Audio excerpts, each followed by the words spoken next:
morning. I'd like to call this meeting of the California State Board of Optometry to order. And first on the agenda, we will have roll call. It looks like we have a quorum. Secretary Michelin. Ms. Brandwein? Here. Dr. Turetsky? Here. Ms. Michelin here. Dr. Chawla? Here. Ms. Garcia? Here. Dr. Calpucci? Here. Dr. McIntyre? Here. Mr. Moradami? Here. Ms. Salazar-Sperber? Absent. And Dr. Wong? Here. Quorum is present. Thank you very much. Considering we do not have any members of the public to comment on items not on the agenda, we'll move to the next item. So thank you. We're going to go ahead and move into closed session.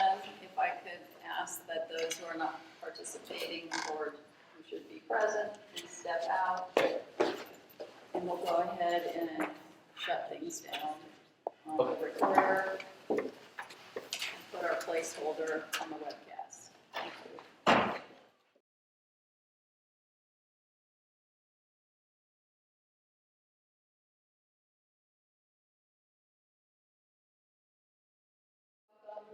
Back, everyone. Mr. Moradami stepped out for a moment, and he will be back. We just completed closed session, and we will continue with item number 4, the President's report. But before we do, could I ask that the door be closed and that if the public would like, thank you. Hey, Chris, To introduce the yourself. door locks itself. Can you like shove something in between so it That's doesn't? okay, here we go. Never mind. Stick something in the box. And would our 2 newest attendees like to introduce themselves, please, for the record? Chris Castrillo, Deputy Director for Board and Bureau Services, Department of Consumer Affairs. And Sid, I just wanted to clarify for the webcast and the record that initially under agenda item 2, there were no public members in the room, so we didn't ask for public comments not on the agenda, but if you want to revisit that item 2, you can do that. Perfect, thank you. To the public members who are here, do you have any comment for items that are not on the agenda? Chris, Kat? Okay, thank you. And do you want to clarify the meaning of that line? Oh, so for public members, I view that as non-board members, public members that are in the audience. So if board members have comments that are not on the agenda in terms of the Open Meeting Act and compliance with that, I would recommend that be under future agenda items. And in that case, the board members can discuss issues only to the point to decide whether it should be on a future agenda item. Okay, thank you for that clarification. We'll go ahead now with the President's report, agenda item number 4. So as we're looking at the remaining board and committee meetings that we have before us, an October 5th meeting that will be teleconferenced for this year, as well as November 1st, the dispensing optician committee meeting in Sacramento. November 2nd, the board meeting in Sacramento, and the practice and education committee meetings, as well as meetings to discuss and interview the EO candidates are to be determined. The teleconference committee meetings, the agendas will be forthcoming for those. For the 2019 board and committee meeting schedule, we're looking at January 25th, meeting in Ontario, April 5th, meeting in the Bay Area, August 2nd, meeting in San Diego, and October 25th, meeting in Sacramento. We are currently going to keep the meeting schedule for the committees approximately 1 month before board meetings, and those dates will be discussed by the committees at their next meeting. Does anyone have any questions, conflicts, with any of the dates that have been presented, Dr. Chawla? I actually do have a conflict with The April 5th board meeting in the Bay Area.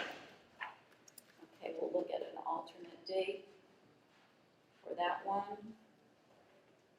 Or potential for an alternate date. I'll circle back with staff. Okay. Yes. I have a conflict on August 2nd. And a comment. I'll take the comment. Would it be worthwhile to not do a San Diego meeting at the height of tourist season?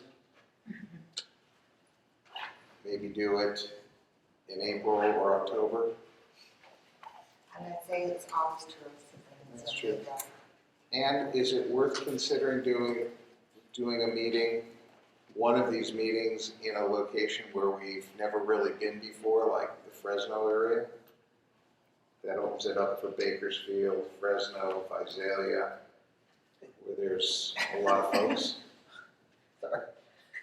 It just, we'll take a look at that and what transportation might be like. Oh, there's carriages going all the time. So that the public can get there easily with a nearby airport. There is a nearby airport, We will- Fresno International Airport We is will nearby. look at Fresno as a potential. What was the, and I know in the past we've had a meeting at one of the optometry schools. Is that more expensive or logistically more complicated? I haven't gone to the meetings that we had at the optometry schools. I believe we had it at Western before. Oh, we have? Okay. I don't know. I mean, I can check to find out if there were any kind of logistical Well, the issues. one at Pomona, I remember, had zero internet. You could Oh, maybe use that's what it was, you yeah. could use your internet in the room. And I just think, I remember one of them being really It was cramped back out too. of Pomona. So I think there was, but that's something we could definitely look into as well. We've had them twice, a couple of times. Okay. They put us in the vision lab, which is the crap. Yeah. And then Berkeley, because I know we had looked at, Jessica had asked me 2 years ago, and there are, They're like a the facilities are really small. So I mean, there's only really 2 large lecture halls, and then they're all used during the day for lectures, so Okay. I just know that, otherwise we would have to pay. Okay. All right. One We'll, more quick comment. You haven't had one in the Los Angeles area in a while, and I've had some questions about that, so just, passing that along. I'll add that to the It's kind of a big city. LA question mark. Okay.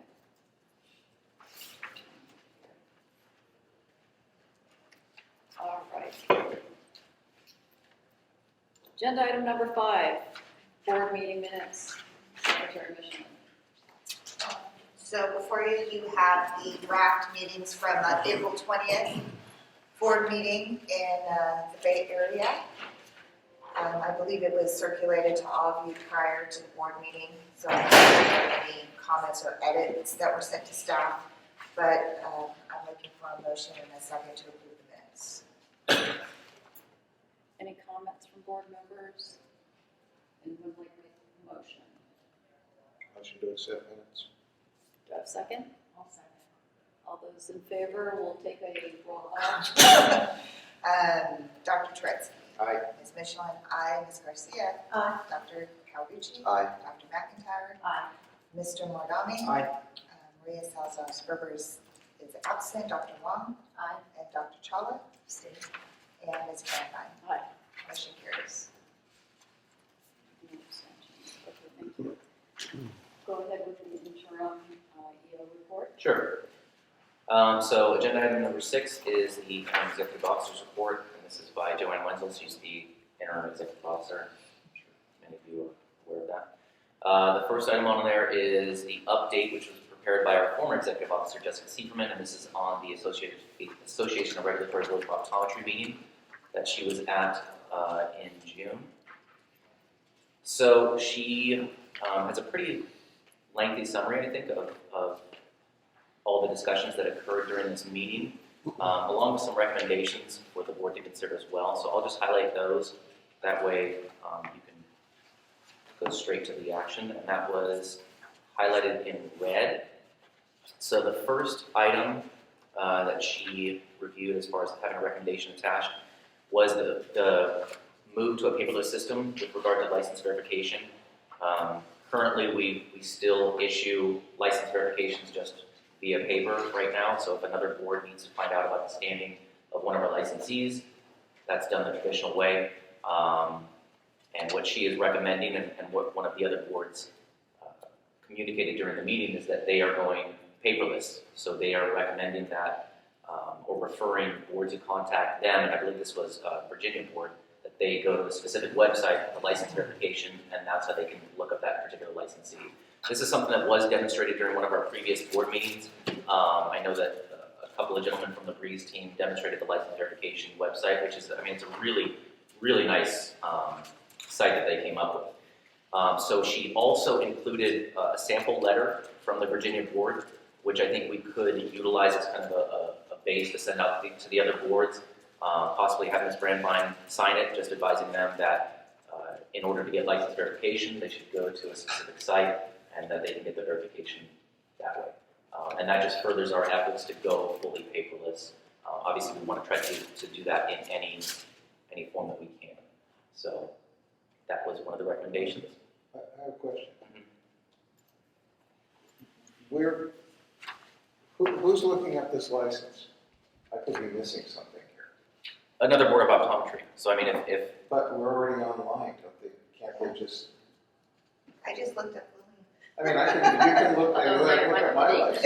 right, and this, I mean, that license verification site is linked to where they are online, but that's how we could do the license verifications instead of actually doing something where we need to print out a certain certificate, have it signed by the executive officer, and then send it via regular mail. We can simply say, go to the license verification site so that we don't have to do that. And if you need to verify it, the license is in good standing, because that's the standard practice right now. Okay. So it's just one more step to eliminate the need to have staff or the executive officer involved printing out something, mailing it, So and saying, there's this, we're saying this as a formal verification Right. versus having to have a signature to exactly. make it a formal Yep. verification. Got it. Okay. So, Yes. thank you, Dave, for that question. I'm slowly understanding, but I'm reading the recommendation and the plain language doesn't make any sense to me. So can you state what the recommendation is again? Staff recommends that this board Mhm. set a similar policy directing boards '(s) to DCA. So the policy would be, and I think it was the state of Virginia, like I said, that came up with moving to going paperless. So their policy now that they've implemented is not issuing license verifications on traditional paper snail mail. Their policy is, this is what you need to do. So they sent out a letter to the associate or other boards, other state boards saying, if you need a license verification for this state, here's where you go. And so that's advising them of where they need to go from then on. So if we adopt a similar policy to say, we're not going to issue those paper license verifications, you need to go to our specific website with the link there to verify licensure, then we can also implement that similar policy. Send out a similar letter to advise them of it, and then basically just push any of those inquiries in that direction. It's a policy change. So directing, when it says directing boards, she's talking about directing other state boards. So basically, Right. so can I make do we need a Wait a motion? second. So BORD'(s) is incorrect. It's not. Not Okay, office okay. board. I So can- do we need a motion? Right, the apostrophe, yeah. Or do we need to put this on for future agenda item To have further discussion? to have further discussion? This is just a report out from what's. You can take action on items without actually saying it. So I'm comfortable if you want to vote on that's the direction you want to move now without having future, if you think there's something that staff should come back with and report on and have further discussion about, you could say on the future. I would move that staff draft a letter for the board president, correct me if I'm wrong, Rob, to send to all other licensing boards in other states that they need to go through the online verification process to verify license of California optometrists. And I'd also like to make sure that it's put on the homepage of the website so that people can go directly to the website and get it that way. Right. Is that? That captures, I think Okay. that captures pretty much what Jessica was conveying. Okay, there's a motion on the floor. Is there a second? Second. Thank you. Dr. Kawaguchi, discussion, comments from board members? Question. Dr. Tressi. Rob, how do you see this, their CAQH, which is the sort of a clearinghouse for VSP, they wanna, or INET, they want us to be sure that we have malpractice insurance and a license and all the other things.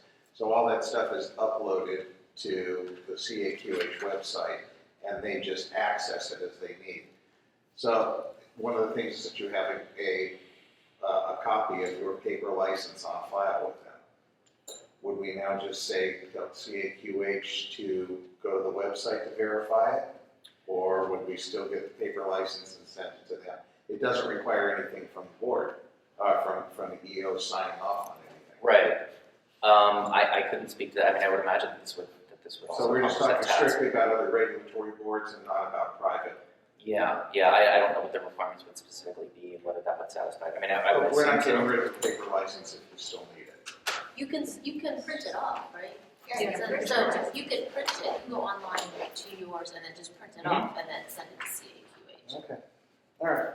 And I think that was the goal too of this license verification, is just to, you can view it online. If you need to print it out and submit it to another entity, then, that's obviously an option as well. Okay. It's kind of for the other entities to decide, so. Right. I mean, at Kaiser, they don't ask us for a printed thing anymore because I mentioned you can just go look at it. So, we said it, now they do it. So I think it's a matter of those entities deciding. But I think they were just unlocking it right there. All they want. Okay. Okay. Do we have to vote? Oh, yeah, vote. You had a second, I think you believe had a second. Yeah. Yeah. Okay. You want more comment? I'm going to do public comment. Any public comment? Dr. Turetsky. Aye. Ms. Michelin, aye. Dr. Chawla. Aye. Ms. Garcia. Aye. Dr. Kawaguchi. Aye. Dr. McIntyre. Aye. Mr. Morinami. Aye. Dr. Wong. Aye. Ms. Graham. Aye. Motion carries.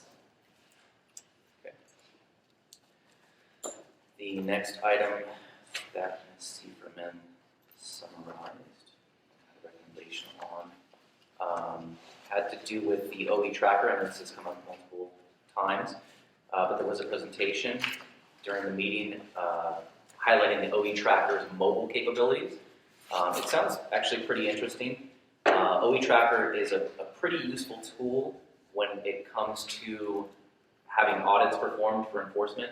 It just makes it that much easier when we select someone for an audit and they provide us with their OE tracker number. We can go on there, see what courses are completed. Obviously, it's a regulation that those courses via OE tracker are proof of completion of those courses, which is great. And then I believe OE tracker also sections them out into, this is specifically for glaucoma or whatever it may be. So it makes the audits that much quicker. And I know with speaking with enforcement, the audits, and we've been very, I guess we're trying to get a lot of audits done right now. So we have a lot of them in play. We're trying to do a pretty large percentage of our population. But there has been some back and forth with enforcement because some of these audits are taking a lot longer than we originally expected. And I've seen some of the packets that we get sent, and it's sometimes just stacks of papers that we have to go through. Sometimes we have to get the PEC committee involved when there's a particular course where we're not sure where it would fall in our CE requirements, get a response there. So OE Tracker, anytime somebody's using it, it makes it that much easier to do these audits. So the mobile app, it looks like it's allowing QR codes to be read. So if a provider has a QR code, they can simply scan it on the mobile app, and then it instantly updates it and uploads it to their OE Tracker profile. They can also take a picture of the certificate. It gets uploaded. It takes a couple of days to get that done because one of the good things about OE Tracker is that they also validate the courses that are there. They don't simply just store it, they also validate those courses. So that does take a couple of days, but it gets put up there as well. So the recommendation is to partner with ARPA to provide some outreach regarding the app, and then hopefully the results of that increased outreach would result in increased usage of OE Tracker, which would offset any extra work that we have to do for the audits and basically make it so that our audits can be that much more efficient. So that's... But correct me if I'm wrong, there's a fee to use OE Tracker. And we're not mandating, though, that optometrists has, so it's an option. It is. So we're just saying, hey, here's an option that you Right, use. and I'm not sure what percentage of the population uses OE Tracker right now. So my other question is, when we had this discussion before, We had asked Jessica to go back to DCA and to, where is the status of Breeze being able to utilize and do some of this? I'm not sure, I have to check with the chief, because I know she did bring it up to him. Yeah. And it seems like it is something that they would be able to do, but there are a lot of X factors involved with that, to where we would have to get some of that information from OE Tracker, because like I said, that is one of the things that it does do, is it also validates it. So just because our system accepts it, it doesn't necessarily make it that much faster, but it simply just stores it. That validation is also a huge part of it as well. So there are a lot of intricacies that go into implementing that, but of course that's something that we want to continue to look into before we make a decision to say this is the way it needs to be. So don't you use OE Tracker? I do. Do you pay like a per course or do you pay like a monthly It's for or yearly? a year or 3 years. Right. So if the state ever got to a point where they were able to do it internally, then you could always make a choice to train. You're not in a long-term contract. Okay.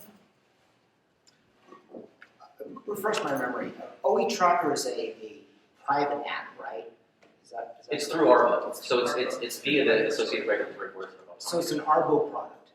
Correct. Still private Pardon me? though. Still private. Yeah, I would maintain it was. Yeah, I mean, I would assume it was created and maintained by For our- private company. Okay, I mean, I just, that lessens my concern a little bit, although I'm not, I would just ask staff to just keep an eye on how ARBO advertises it, or, because I wouldn't want something on the ARBO website that says endorsed by the California State Board of Optometry. Right. Right. Well, another thing attached to that comment is, I believe that they get some funding to support the program from private corporations. You do, like Allergan is on the website. So that's another question mark that we have as a board, and how much we can be involved in that based on that. And we had also talked about if we started with Breeze, we would sort of be in the forefront. And there are a lot of other boards that have continuing education requirements. So if we were to start it, dentistry, medical, veterinary, everyone has CE that they have to complete. Yeah, and I would imagine that the results of that, It would be you know, better. conversation and figuring out what we can do would result in a global change to Breeze. So that definitely would have, I think, implications to all the other boards who are in place as well, because I'm sure they would want to hop on and utilize that. The biggest thing you have to look at is, can you do it? Can you validate the legitimacy of the course? Right. And then, can I take a course anywhere and like put that in? Because with their system, I got it when I was a student and it was free, right? This is like years ago. And they've just, yes, and they've they've updated and improved their system because it was clunky at the beginning, but it was free, and so we were like, oh, okay. And they really improved it. So, you should look at the model anyway. You should look at the model because it's not a bad one at all. And it's fairly universal where you can, like, all the big courses. I just look for code courses anyway. Right. Right? Unless we approve our own, but I look for code courses and that's easy enough. And it's a good partner because you know the courses are valid. You know it's not going to be questioned. Or denied, and that's the big thing, because I don't want to take courses and then have to vote on these 8 units don't count, right? So you want to make sure you have that in place, and how much does that cost to do? I think it's worthwhile if it's, but the validity of the course is key. So, but I would encourage you to look at their model and see if you can do something. Right, yeah, and I mean, we're trying to have the Breeze product work for us and our board in a number of different ways, just to implement different things that are going to make it easier. But like I said, with this particular item, or as it relates to OE Tracker, I think the way that it's implemented right now, as far as the way it functions, it does make the audits a lot easier. So And it's not just that, you're asking what percentage, I don't know the percentages, but I know that more and more, because as optometrists graduate, they're more technologically savvy, they're Right. not just being able to scan stuff. definitely, So we still have quite a few optometrists that don't do those Right. things, so, but there are a fair amount that actually want to use it. So it's definitely a nice option, and it's a good, not just looking, it's easy for me to track what I do. Right. So those are benefits if you ever wanted to say, well, this is a nice thing to do. whatever system you wind up using, it's not a bad thing. But you don't want to force people, because like we do have a lot of optometrists who just. Won't do it, yeah. Oh, yeah, definitely. So this is a report out from the meeting, and if there's action that the board wants to take, I suggest, because there's a lot of discussion, we consider it for a future agenda item. And then we'll continue going through the report. It's fine. So do we want to defer then the outreach for utilization I of the think mobile that app? was pretty, I know on the OE tracker, when we had a discussion before, there were people who came and spoke out. So I think if we're gonna do something with the OE tracker, I agree, it should be an agenda item. I think the other one is pretty, it's just sending out information. The license verification? Yeah, I mean, that's not. There was one more recommendation. Yes. The next one, I believe, had to do with the NBO, and this has also come to our attention. So there was, let's see here. There was a presentation on the NBO exams, and it highlighted that there's going to be a six time limit to taking the exam. And this has come up in the past where we have spoken with some people who have taken it more than 6 times, but they are imposing that limit. And this is going to have some implications as far as increasing the security of the exam, reducing the likelihood of a unqualified candidate from passing, maybe increase their motivation in studying and being prepared for it. And then it looks like they determined that the scores tend to stop improving after the second or third attempt. The recommendation in this case is to reach out to MBO, and I think it looks like it's her name is Ms. Bryant, so that we can be apprised of any technical difficulties with the exam during the testing or shortly thereafter. If they could, and I can talk to her about this, provide us with some quarterly stats on basically invalid scores, which would be suspected cheating, the appeals that result from that, and then the results of those appeals, if that's possible. So I think this is just more informational stuff that we want to find out, and I think it's stuff that's good to know, because I know that this has come before the board before when it comes to the actual examinations. So I think any information we can continue to get is important. Dr. Wong, didn't we ask that they provide us with any instances of technical difficulty? So, that was like 2 years ago. When we had the phone call with Dr. Terry? When we had our lovely phone call, yes. Right. Since then though, so there's part 1, part 2, part 3, and at that time, part 1 was still paper. And this past year, part 1 has now become computerized. So it's my understanding that there's 4 tests that are going on at the same time. They're all computerized at computerized stations. And within each one of those computerized stations, the test questions don't match the person next to them. So they randomize the test questions. So looking at the stats now, the number of suspicious incidences, they don't call it cheating yet, Right. have decreased significantly. So, but I still think it would be a good idea for us just to get the reports. But yeah, we did ask for that report at least 2 years ago. Well, I do know Dr. Terry is no longer with, He is no longer Yeah. with us. but I can follow up. So would the board like to make a motion to request formal action on this item? I'll make that motion. Do I have a second? Second. Thank you. And when you say formal action, you're directing Rob to Directing, exactly. reach out to Ms. Bryant. Get a roll call. Further discussion and public comment. So public comment, Cap, do you have anything? Okay. Dr. Turetsky. Aye. Ms. Michelin, aye. Dr. Cholo. Aye. Ms. Garcia. Aye. Dr. Capucci. Aye. Dr. McIntyre. Aye. Mr. Mordami stepped out. Dr. Wong. Aye. Ms. Brandmeier. Aye. Motion carries. Thank you. I have a quick question before. Just a question on the OA tracker, please. Can we is it appropriate to direct staff to get more information so when we do agendize it again? To get more information, like to find out more about OA tracker and their policies, to figure out what Breeze can do, is that appropriate? That I think we can. We can do that. So I'd like to make a motion to direct staff to research OA tracker and how it's run, and then see if there's a complementary system that can be implemented into Breeze, including costs and benefits to optometrists on the board alike. Maybe can we get the head tech person that does Breeze? I think so. And it's We can in there certainly so ask. we can ask questions.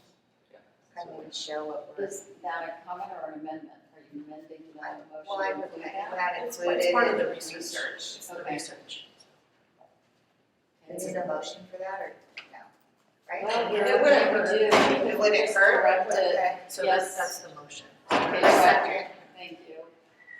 Any comment from the board, public, Kat, Chris?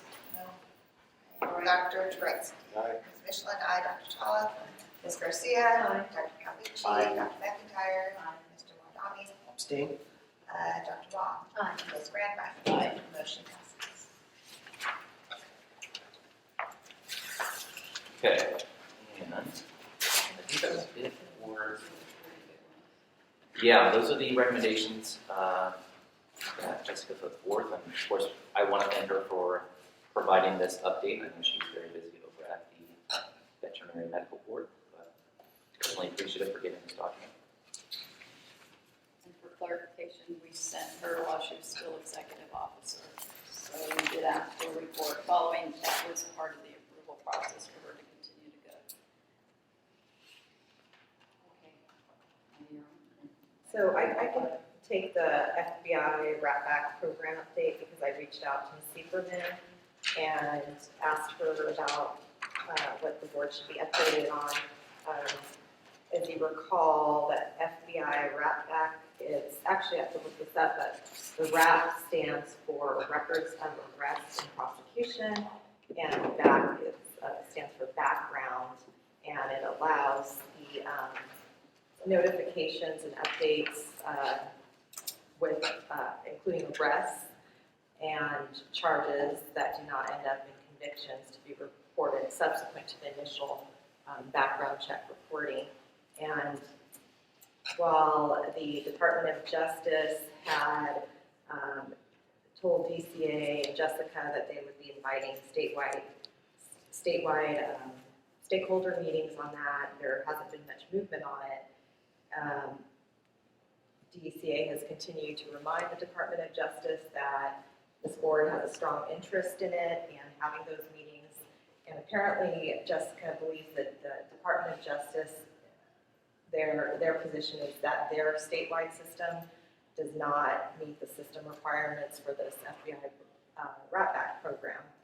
But Jessica Sieberman advises that the board, there's new legislation, and the board may wish to seek assistance from the legislature through legislative means during the 2019 session. And we've included this legislation under agenda item 9B, so I'm just going to give a preview and then we can discuss whether we want to actually take action on it. But that legislation is now requiring the Department of Justice to provide the FBI subsequent arrest records to the Department of Social Services, the Medical Board, and the Osteopathic Medical Board. And Ms. Sieberman recommended that you may want to support, if amended, to include the Board of Optometry in the bill.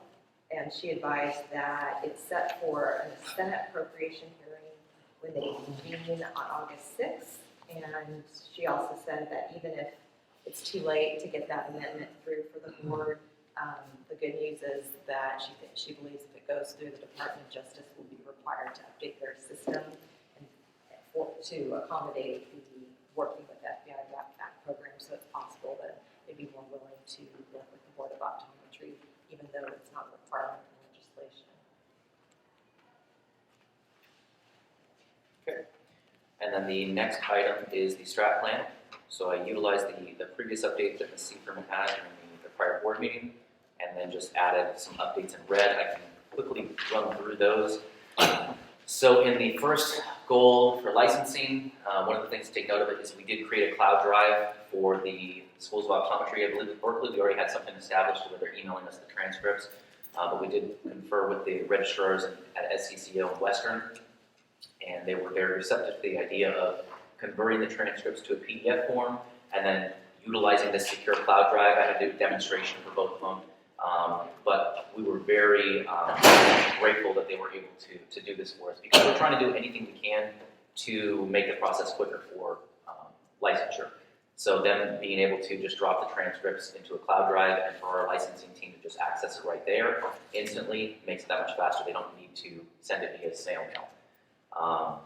We also raised a SIR, which is basically a ticket in Breeze lingo, and that is to separate the exam request from the application for licensure for optometrists.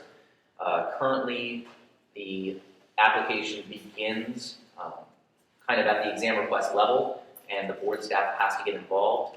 But when Jessica and I looked at the actual law, in order to take the exam, they only need to be 18 years of age and be basically interested in becoming a licensed optometrist.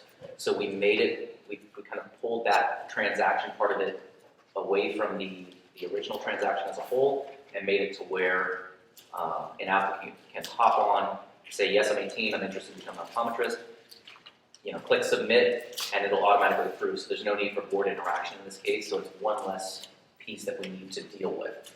And then the exam vendor will contact them, they'll take the exam, and then they'll be able to request the application for licensure.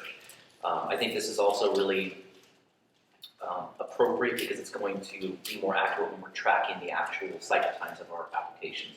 Because it doesn't seem right to say when somebody's requesting an exam and the time between them taking the exam, applying for licensure, providing all what's required for licensure, it makes it appear that that cycle time is all on us, when in reality it's not. So by taking that out and having them have full control over that exam request, that's what we're accomplishing with that. So that's a ticket that's in place. We're still working Can on you that. back up 1 second? Sure. Going back to the schools in California using the ability to electronically send the transcripts. Right. Have any of them, so the other two schools, Western and, Yes. yeah, did they actually try it? Have they started doing it at all? Oh yeah, that's how we've been doing it. So they have. Yep. We established the cloud drive, and I get emails. Not as often right now, but I was getting a bunch of emails at the beginning. I was forwarding that to the licensing team because it actually alerts us when something has been dropped off into that cloud drive. And then the files, we spoke with them and said, we need a naming convention so it's easy to link that file with the actual applicant. So I think they're using just last name or whatever format that may be, and then they can just upload those onto that person's application in Breeze.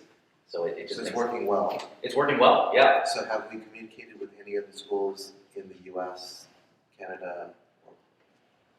To reach out to them. We haven't reached out to other schools, so I'd say this was more of a pilot, but I think it's really successful. But I think that would be something to definitely consider is expanding that to other schools and trying to get them on board with utilizing the cloud drive. I think, like I said, anything that we can do to make it easier is great. But I think So therefore, would you consider that a part of this strategic plan still to now expand that out to? Yes. Okay.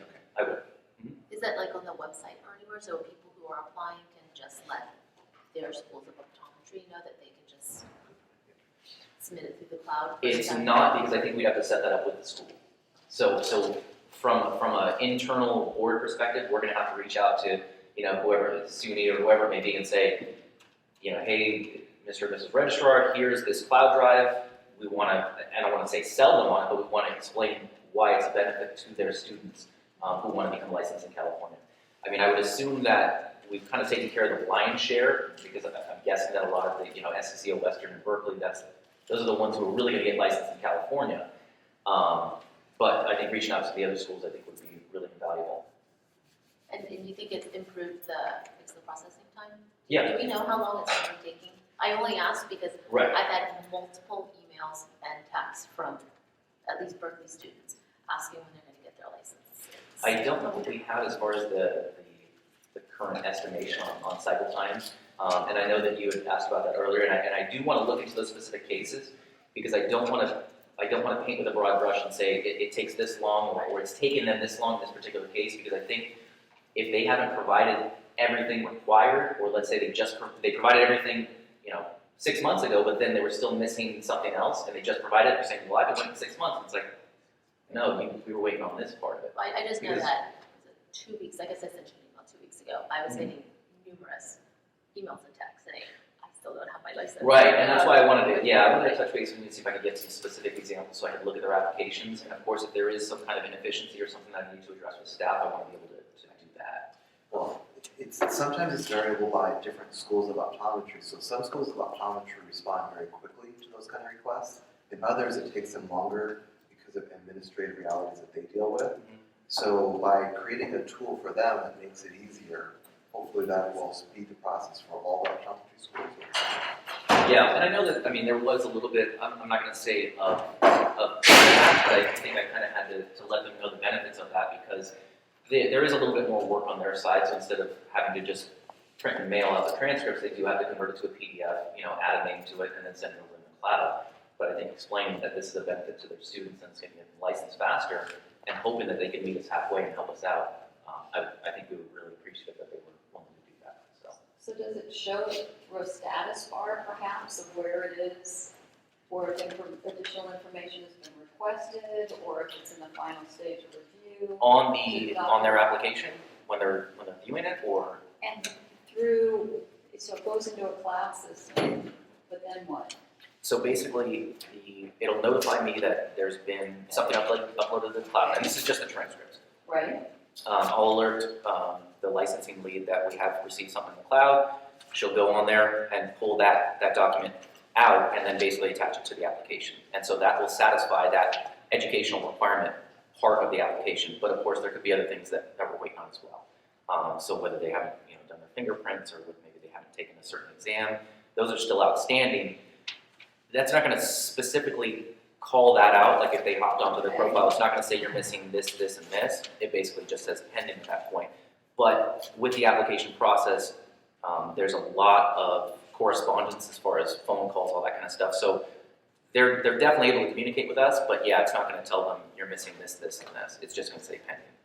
Is there an opportunity to automate it even further so that they know instead of just saying pending and text messages or emails going over to Dr. Wong or others? It seems to me we might want to look in the future how to make it completely convenient. Yeah, I think there could be something as far as if they hop on their profile, where we could maybe. I mean, I'd have to see how we can implement that. Okay. But that could be possible as far as making it so that instead of saying pending on maybe another section in the profile, it could reflect the missing items or missing transaction items, possibly. So this could be a breathe update request. Like I know we have kind of an ongoing list of things that we want us to be able to do. So this could be something that's on that list of things that we want. Right, and the thing I think to take into account when it comes to these updates is there is a priority system, obviously, that the change control board has to go through when there's a major system update. Luckily, our former executive officer is the chair of that board, so maybe we've got a little pull there. But I know that there is a priority system. So when there's a major change or there's something that has to be done, it has to do with legislation or something that needs to be implemented, it really takes priority. There's a couple other items on here as well that kind of reflect that. I was going to touch on that briefly, but that would go in the queue and they'd have to determine, if and then when that would get done. Because this would be a benefit to all boards, so. Yeah. And I think this would definitely decrease the number of phone calls, because I know that one of the complaints, or one of the issues is that people have to take time away to answer the phone, but if you could just go online to your profile and check and say, look, I have everything, what's going on, versus like, oh, I didn't realize I was missing this one document. Well, and one of the things that we do, and I'll have to touch with licensing, but I know one of the things that we've been instructing them to do is to use that publish feature, because I know it's basically what it is, and this is another item on there as well, but we can publish a specific document to their profile so that only they see it, so when they log into their profile, they can look at documents. So what we want to do is have the deficiency letter that we normally send out and say we also need X, Y, and Z, publish that document there, that way they can view the profile, and yeah, let's say pending, but hey, here's a new document that says I'm missing X, Y, and Z. So it kind of helps in that respect because they're aware of it, but I understand what you're saying because it'd be nice to have something that's updated live. And updated. Okay, if you can add that to the list, is the bottom line. And I have a question. I know with opticians, we don't have an education requirement at this point, but at Moore Park, the students are required to do light scanning, fingerprinting. And I'm wondering, would that serve for their registration? No. It wouldn't have to be something different? Yeah, with fingerprints, anytime you're fingerprinted for a specific entity, that entity is entitled to the results of those fingerprints. So it's not going to be shared. It's the same thing if, I was fingerprinted when I came on with the board. If I go to a different state organization and there's fingerprints required, I'm going to have to get fingerprinted through them as well. So it's very specific, and I know with fingerprints it's very touchy, and I know a lot of things came to light during our audit because we want to make sure that we only have access to the things that we should have access to with regard to fingerprints. So yeah, they still need to get fingerprinted with us. But if we do, as the DOC talks about education requirements, then maybe we can start implementing something on Breeze as well. If that were to come up, it's still something pending in the future. Mhm. That would also work with the. Yeah, I mean, any way that we can further utilize Breeze for our purposes, I think we want to do that. Yeah, I hope so. Thank you. Sure. We developed some content for the summer newsletter, and this is just highlighting more so our paperless renewals. I'll try and go through these pretty quickly. I raised another ticket to remove the automated printing and mailing certificates. This should be, this is, I'm not going to say a long-term thing, but it's a system change. So when there's a new system change to Breeze, other boards need to be on board, and they have to approve it as well. So it's something I'm going to have to sell to the other boards and explain why it's a benefit. So basically what this is in a nutshell is instead of relying on certificates being generated, so the wall and pocket certificate being generated and mailed out, instead of that, in our effort to go paperless, we would have that certificate still generate, but it would be converted to a PDF and automatically published to that person's profile. So that was something that I was talking about earlier with, that's just their profile, that's not the public profile, it's theirs. But they'd be able to hop on there, click on the link to that specific document, print it out, post it if they want, but it would be right there, rather than them waiting for it to come traditional mail. Obviously, we're saving, as far as, in our efforts to go green, and it allows them access immediately to that specific document. So if they are working in a temporary capacity, they can go on their profile and bring it up on their phone and say, here's my license right here, because essentially it's just going to be a PDF of what they would normally get, and that isn't really printed out on a specific type of paper or anything. We're still going to have the engraved certificates printed because that's on a nice paper and it's something you want framed, and that's upon initial licensure and registration. But I think the renewal licenses that are generated, I think being able to have those easily accessible right on the profile, I think is what we're trying to accomplish there. So that could be another good one. Let's see. So working with Breeze teams show PDF documents on dashboards. Okay, I mentioned that. OA project is on schedule. 2 meetings with subject matter experts have occurred. OPS is drafting the pilot survey. They just contacted me about it last night, so I'm going to have to review that survey. It'll get sent out in August. The OA for RDO, the BCP has been submitted, so we'll wait for an update on that. But they're going to begin that OA for the RDO program, I believe, this month. But I'll have to talk to Todd. We'll talk with OPS to find out what's necessary and the timeframes there. Obviously, we were directed, it hasn't begun yet, but to work on merging the optometry and RDO funds. The inspection program was deferred for a year based on a report of the proactive inspections. AB 2461, I think Mina's going to touch on that a little bit later, and this is just regarding the FBI arrest records. Increasing the working relationships with other divisions. One of them was meeting with the Northern Area Commander. I recently spoke with the Southern Area Commander, so we're establishing good relationships with DFI, just because we want to make sure that the inspections and investigations that we receive are exactly what we're looking for, and when problems arise that we're in the loop. And they're really receptive to it. They've got a great team there and I think great leadership, so we want to continue to have that good relationship. And then I think that's basically it for the strat plan. Only when you're finished. No, that's for that particular year. So I have an observation and a question. My observation is, wow, we've bit off a lot in the strategic plan. And that is something that I guess I should have touched on. Yeah, we did bite off a lot. Wait till I finish. Sorry.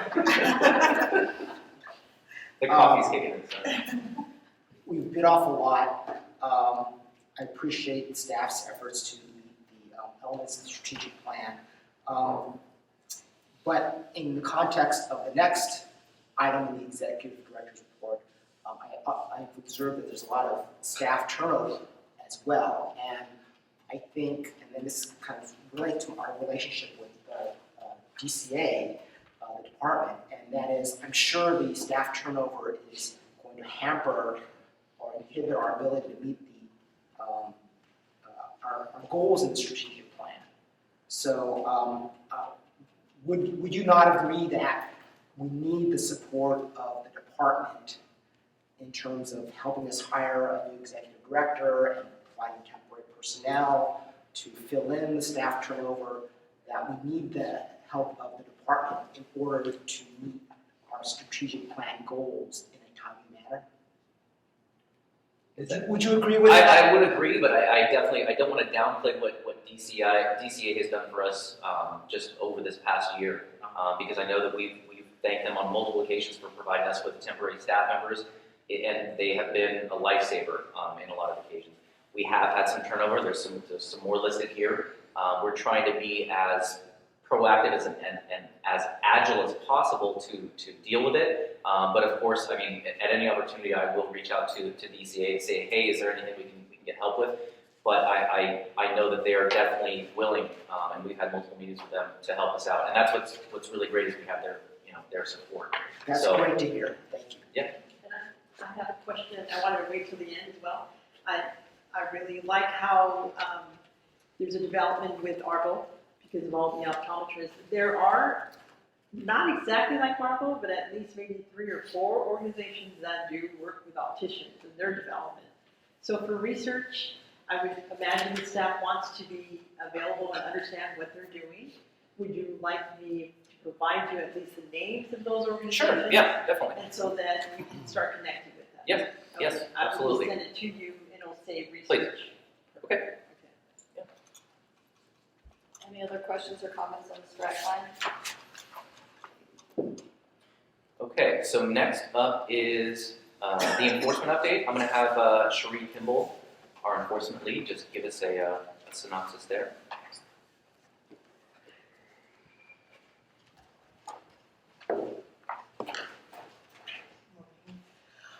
So in June, the enforcement unit attended a symposium put on by our biological fluid testing vendor, FS Solutions. It was highly educational. We learned about new illicit drugs that are available, the updates in the ways that biological fluid testing happens, the different types of testing and what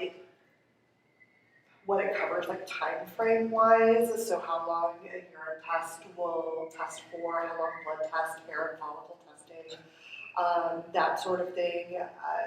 So kind of gave, like as a probation monitor, it gave me a better idea of what tools we have available to us to monitor the recovery of our substance abusing licensees. So it was very educational, it was a great symposium. Speaking to staff turnover, at the end of July, our analyst, Kelly Flores, accepted a promotion to the Bureau of Cannabis Control, so she has left us. We're sad to see her go, but very excited for her. It was a joy to watch her grow while she was with us, and she's left some very big shoes to fill. And the enforcement program continues to prioritize the oldest pending cases as well as the high priority and expedited priority cases. In the fourth quarter, we transmitted 3 priority cases to the Attorney General's office, and the average age of those cases was 229 days. So I think we're doing a pretty good job of staying on top of those. And we saw a 35% increase in the number of complaints received in quarter 4, and the RDO program had a 20% increase in closures in quarter 4. So are there any questions about the enforcement program? Thank you for being very forthright about the average age of cases transmitted to the Attorney General. From a lay perspective, 229 days sounds like a long time, especially for high priority cases. Without getting into the details of any one particular case, and maybe from kind of a 10,000-foot view, what are the usual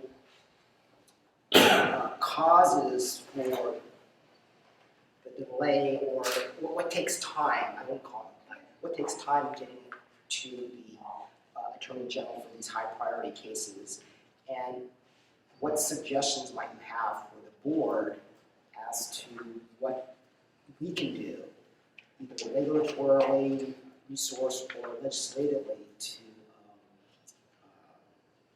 expedite? So depending on the specific case, for a high priority case, it may go to the Division of Investigation for a field investigation to be conducted where they actually go out and interview the respondent, interview the complainant, collect documents or evidence. The case could have gone to an expert witness who would review the information provided and make an opinion on whether the standard of care was met or if there was a deviation or negligence, that sort of thing. Sometimes what we're waiting for is another agency to provide us records, and as we all know, with state service, workload can be high, and sometimes it can take a while for those things to happen.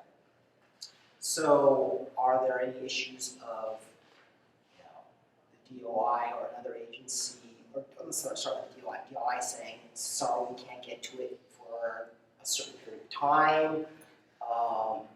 For our higher priority cases, DMI has been very responsive for getting the investigations done in a timely manner. Okay.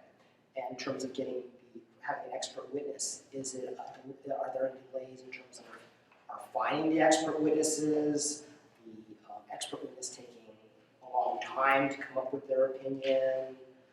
Typically, when we have a high priority case that goes to an expert, we let them know that it's a high priority case, so it moves kind of to the front of the line, and they typically get those back to us relatively quickly. Okay. And do we have a stable of expert witnesses that we can go to right away, or is there time spent kind of looking for? We have ones that we use. I think that we could always use more, so that we have more options and a variety, especially when we have several cases that need to go to an expert witness. But we do have ones that we use regularly. Okay, so finding an expert witness is not a problem. Right. Okay. And in terms of the agencies that we need to get information from, you don't have to tell me which agencies there are, but I guess if there are agencies that we go to regularly and they regularly create delays, maybe that should be discussed at some point where we can communicate to that agency and say, gee, you're holding us up and you're doing it regularly. And maybe that's something an action we can take. One of the things that we have done, there's a particular agency that requires us to put the request on their specific forms, and it has to include specific information, signatures, that sort of thing. For this specific agency, that's become part of our process. So we have their forms, we know what they need, and that kind of cuts down the time from us sending a request for information and having them send it back and say, no, we need this. We're already sending it on their approved forms. Okay, all right. So I guess if there's an agency that's unduly delaying our request for information, we're doing our best to tackle that. right, and I welcome you to let us know about them when we call them out. Okay. And then I was just going to mention quickly, just to your question, I think we've discussed it before, is a lot of these high priority cases might come as a result of a notification of a settlement, and that can be problematic as well, just because the patient who's affected, a lot of times they might have already received their compensation, I guess. And so when we try to contact that attorney or the patient directly, we a lot of times won't receive a response because they feel like they've already been made whole. So we kind of have to reach out to them via email, calling them, sending them, multiple letters to say, hey, we want to make sure that we look into this case to ensure that this person is safe to practice, because that's part of our process. But that does add to the investigation time. Well, I understand the reticence of a patient to communicate with us because it's, it could be traumatic if you just. Why can't we reach out directly to the licensee? Oh no, and we will.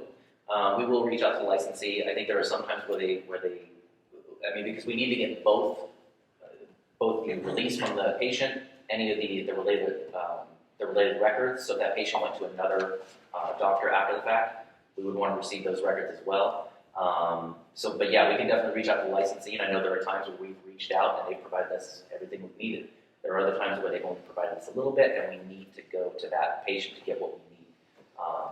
So that does factor into the time frame as well. What qualifies as high priority, and who decides what is high, low, medium priority? So the priority is set, and it was reported in the sunset report, and I don't have it memorized, I apologize. It was originally set by DCA as far as what types of cases rise to a level of high priority.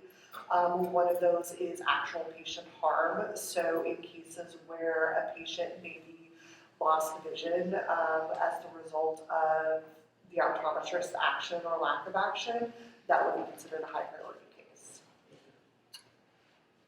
And one other question, and Mia, probably to you too on this. Something comes across your desk and there's criminal action involved, and you're really worried that this is somebody who could actually do harm to, that somebody that's been convicted of elder abuse, child abuse, running a meth lab in their apartment, something like that. Can the board take action to suspend that person's license immediately without having to go through all the necessary steps? Depending on the situation, we have a couple of different options available to us. There's an interim suspension order where Deputy Attorney General represents the board to an attorney law judge and requests that an interim suspension order is granted. So basically what that does is it immediately suspends the license, and we have to file an accusation within a certain number of days and move forward with the case. The other option in criminal matters is we can appear before the criminal judge and request that as part of their bail, they are prohibited from practicing, and that's called a PC-23 order. It's part of the penal code section. Would you know that this is going on while their case is being adjudicated, or would you not know anything until after there's already been a verdict? So we get notification from Department of Justice when a person has been arrested, and so if that arrest is concerning enough to us for whatever reason, we would then go to the Attorney General's office and request that a Deputy Attorney General go and represent us in criminal court as part of the criminal proceedings. That, like I said, if you're released on bail, as part of your bail conditions, you cannot practice. And then that becomes a matter of the public record. Any other questions for Sheree? Thank you very much. Thank you. Okay, so I'll just touch real quick on the remaining items. So examination, we reviewed that just to go over the OA, the occupational analysis update. The workshops, as far as the exam workshops they've been no problem. Todd's been on it. We've been having it full every time. Quick update for licensing. Jessica and I attended, or we presented to the 2 Southern California schools of optometry just to talk about the enforcement and licensing program. We'd like to continue, well not we, but I think the board should continue doing this. I think it's really valuable. I don't know if Dr.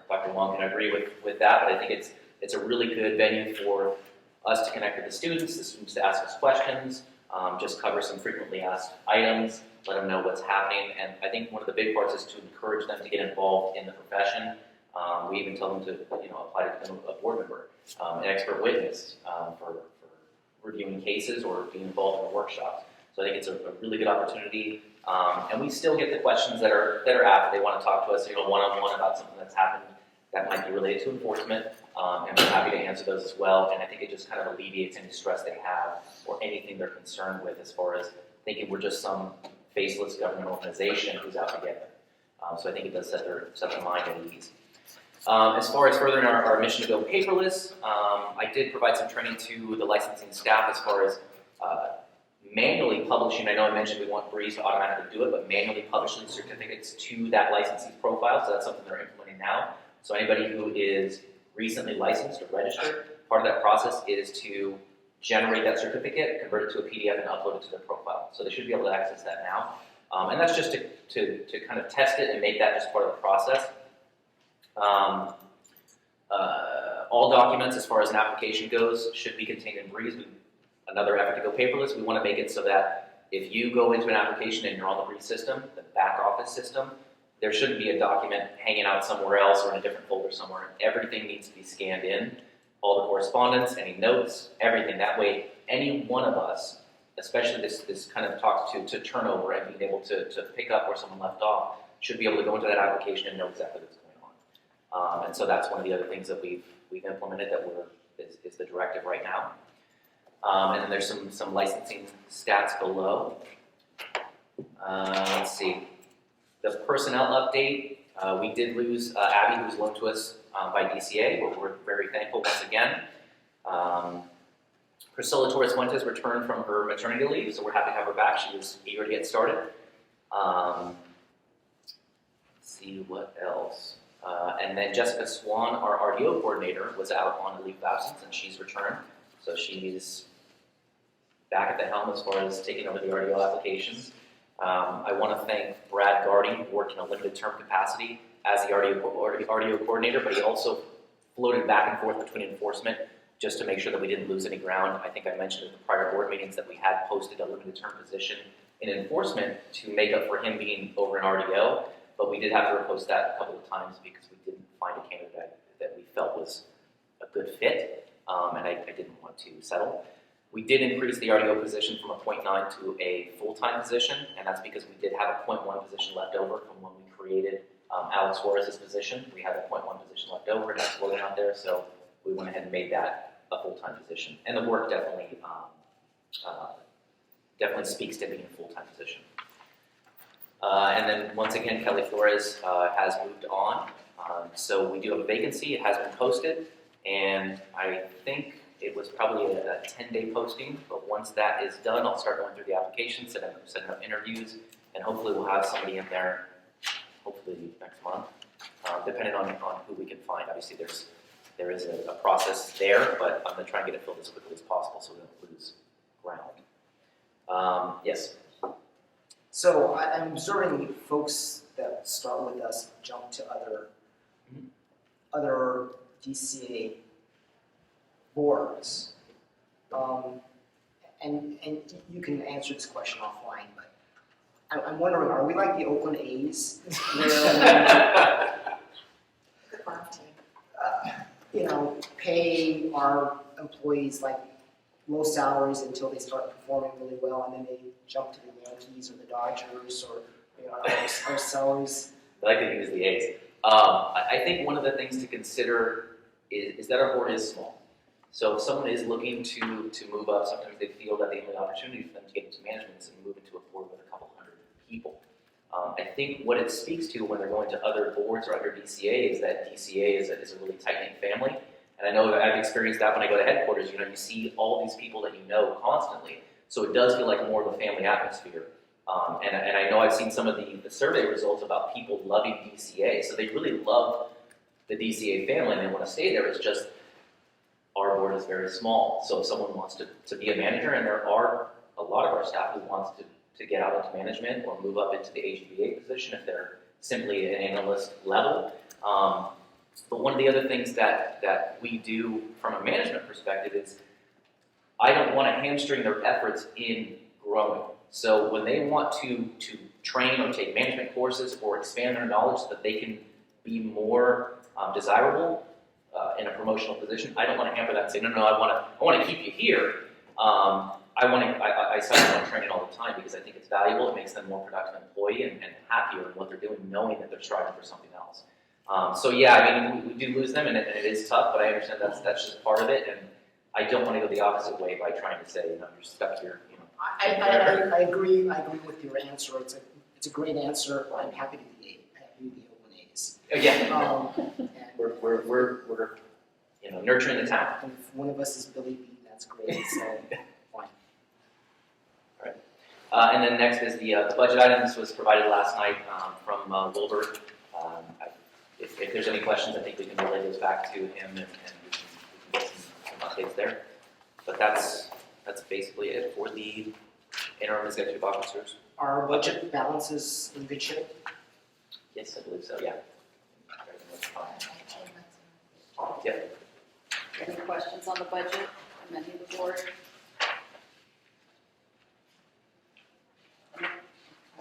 I'm sorry, Yes. related to the report, and backing up to connections with the students, at the optometry schools, is there an opportunity to have the information that's provided on our website easily accessible to students that may be graduating or going to be graduating from other schools in other states? Good. Yeah. So, can you add that also to our little breeze? For outreach, yeah. Yeah.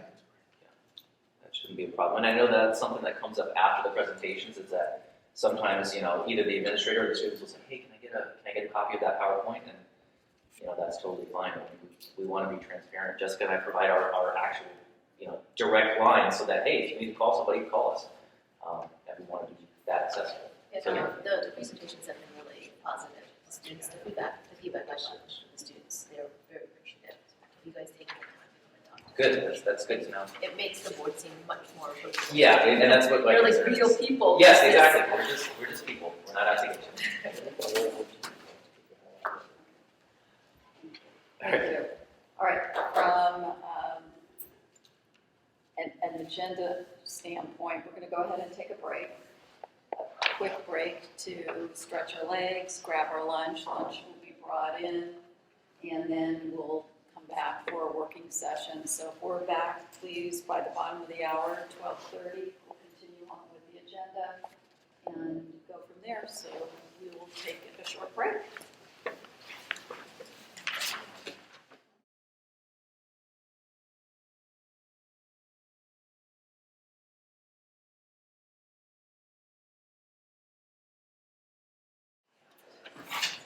Thank you, everyone. We're back in session for agenda item number 7, the executive officer recruitment and selection process.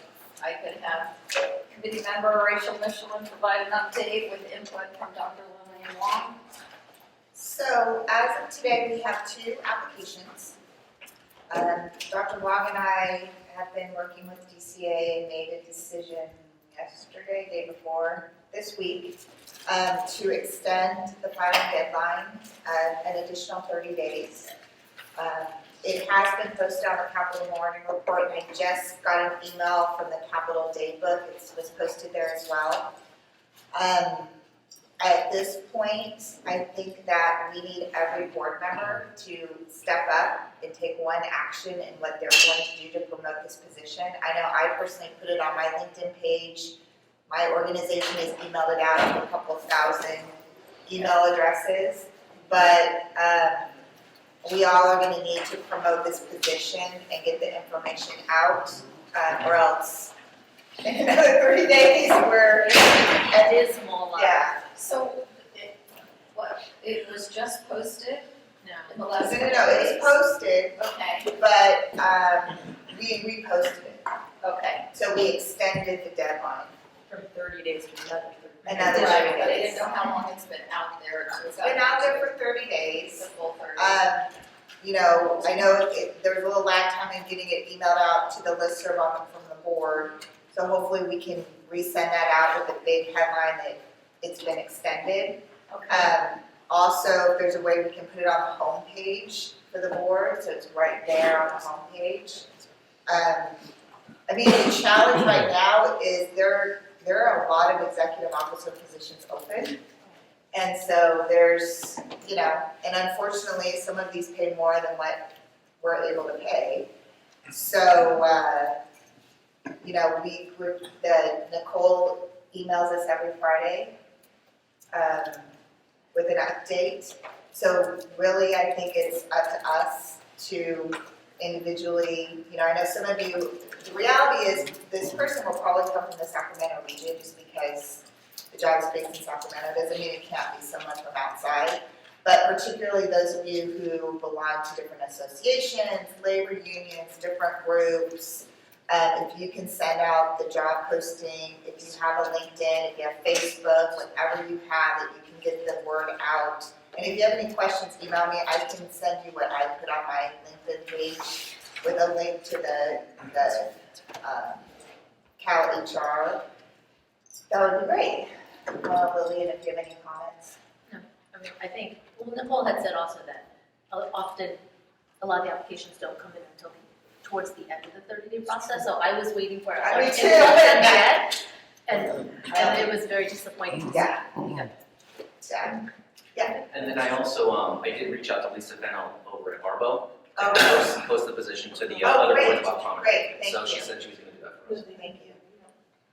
So I don't know if there's Board any open? questions. Yeah, but, Mayor.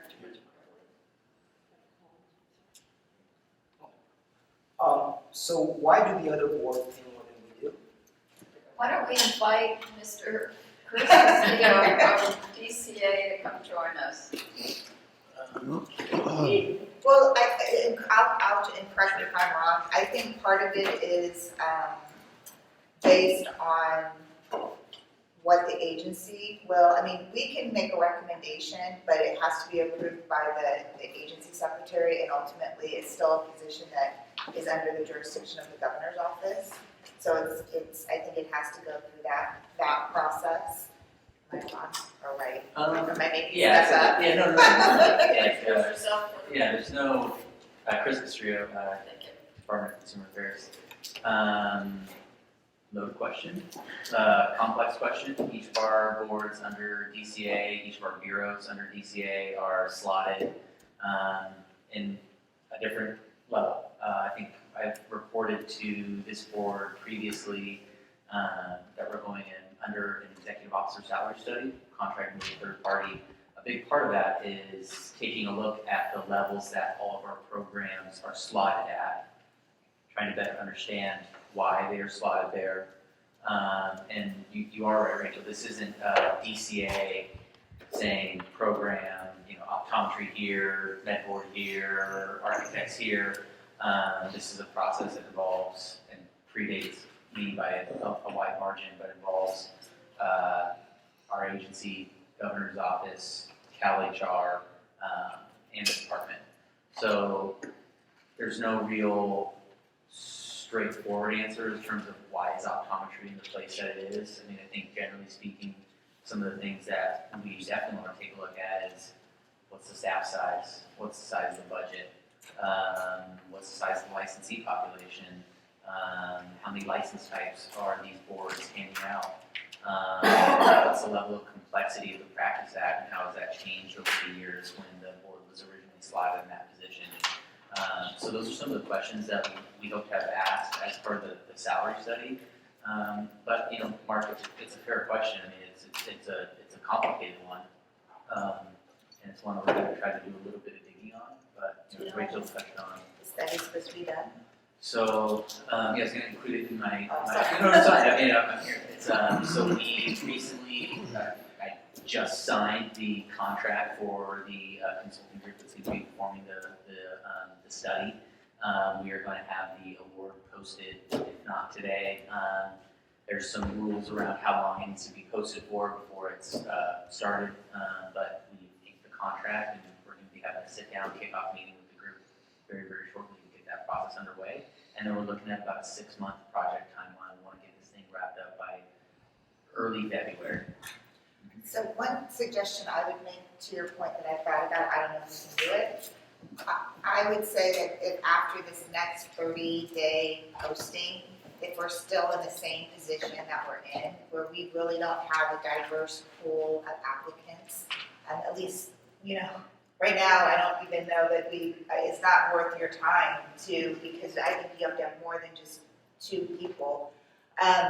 Maybe at that point, Ms. Brandwein can go back to DCA, maybe we can look at, maybe there's an opportunity to some wiggle room in the salary, I have no idea, but at least if we've done our due diligence, and I think that's where it comes back, if every board member can do their due diligence, so that we know that, each one of us has taken responsibility to get the word out, to tap into our networks, and we still aren't getting a qualified pool of candidates, the right diverse pool of candidates, and maybe there's some arguments there to see what we can do. But I think at this point, all we can do is continue to promote the position,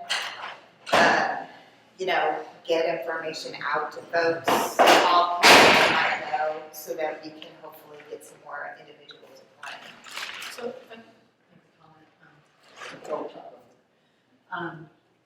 To your point about what the board is like, it's very different, than the profession of optometry has evolved so much in the past 20 years.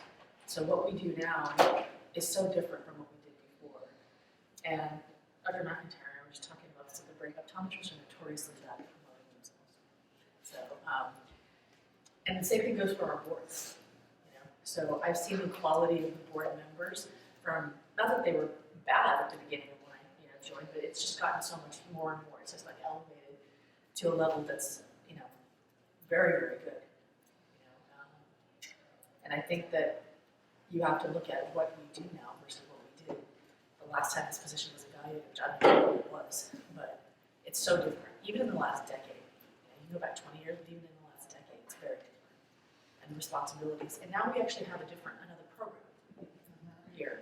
So it's not just the optometry board, there's the opticians are there now too, and there's a lot.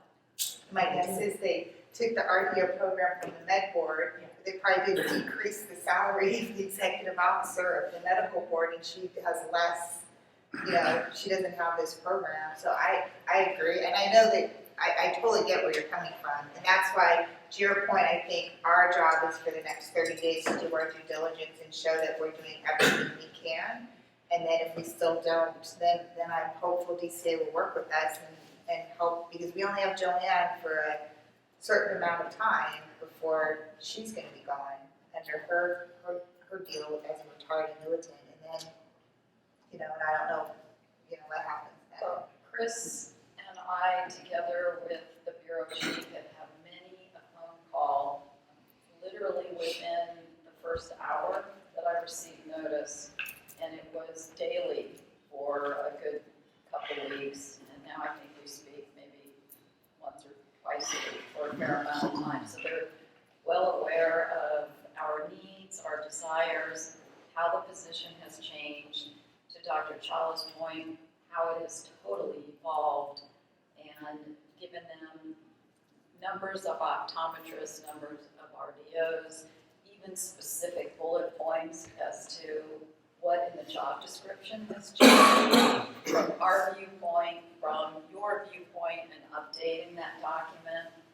It's been a dynamic, but it's been a very good two-way conversation and a good partnership. So whatever we can do at the end of this 30 days, to your point, list the exact steps we've taken.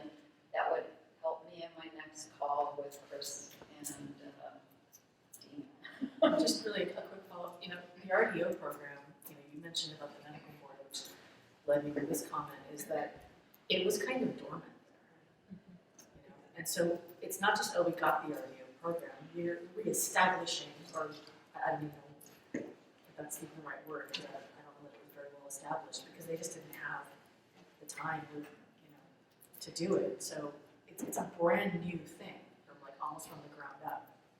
So that's a lot of work.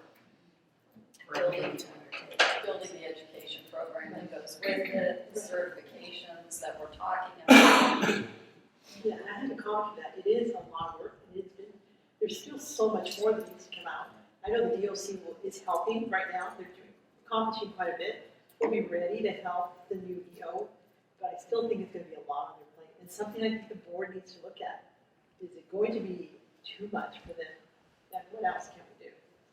I would say, I'm sure that, I know Chris has heard us over and over again on this, and I think right now it's our responsibility. Right. And so I'm asking each of you, and if you could let Lillian and I know, maybe just shoot us an email, say, hey, I posted it on my LinkedIn, hey, I sent it out to, these are the different groups I sent it out, and then we can keep track so that we can let Nicole know at DCA, this is the outreach the board's doing. And then also at the end of the 30 days, if we've all exhausted our networks and we still don't have a pool of candidates, and we're going to have to brainstorm on what we do next, then I think that's where Nicole's going to have to help us. I'm just looking at the board's webpage. We don't have anything on the homepage. I already asked that. I know.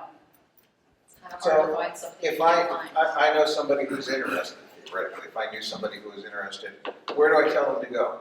There's a link, I can send you the link. Can we make it as difficult as possible though? The board's No, Facebook page it's, has it pinned as the top post, so no matter what we post on the board's Facebook page, it'll always say it as the main post. It's pinned there, so that's a decent enough spot before it gets on the homepage of the actual board website. I'm on the board website, there's nothing there. Oh, no, it's on the Facebook page. Oh, I don't belong to this Facebook thing. It's very tricky to. Can we get anything on this DCA? well, so DCA's posted it, it's on their LinkedIn, I already looked, it's on their LinkedIn page. I know that DCA has sent it out. What I can do is, forward the job posting. Well, can I send it to, can I send it to you and then you make sure everyone has it fresh on their email? Should I send it to you, Rob? Who can send it out to the whole board? To the board, yeah, I can send it, yeah.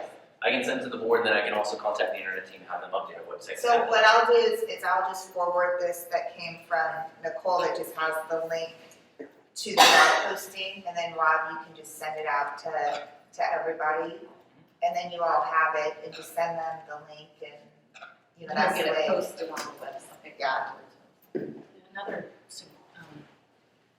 Alex Kim has some insanely large network of people who are into doing these types of things. He was a board member in the past.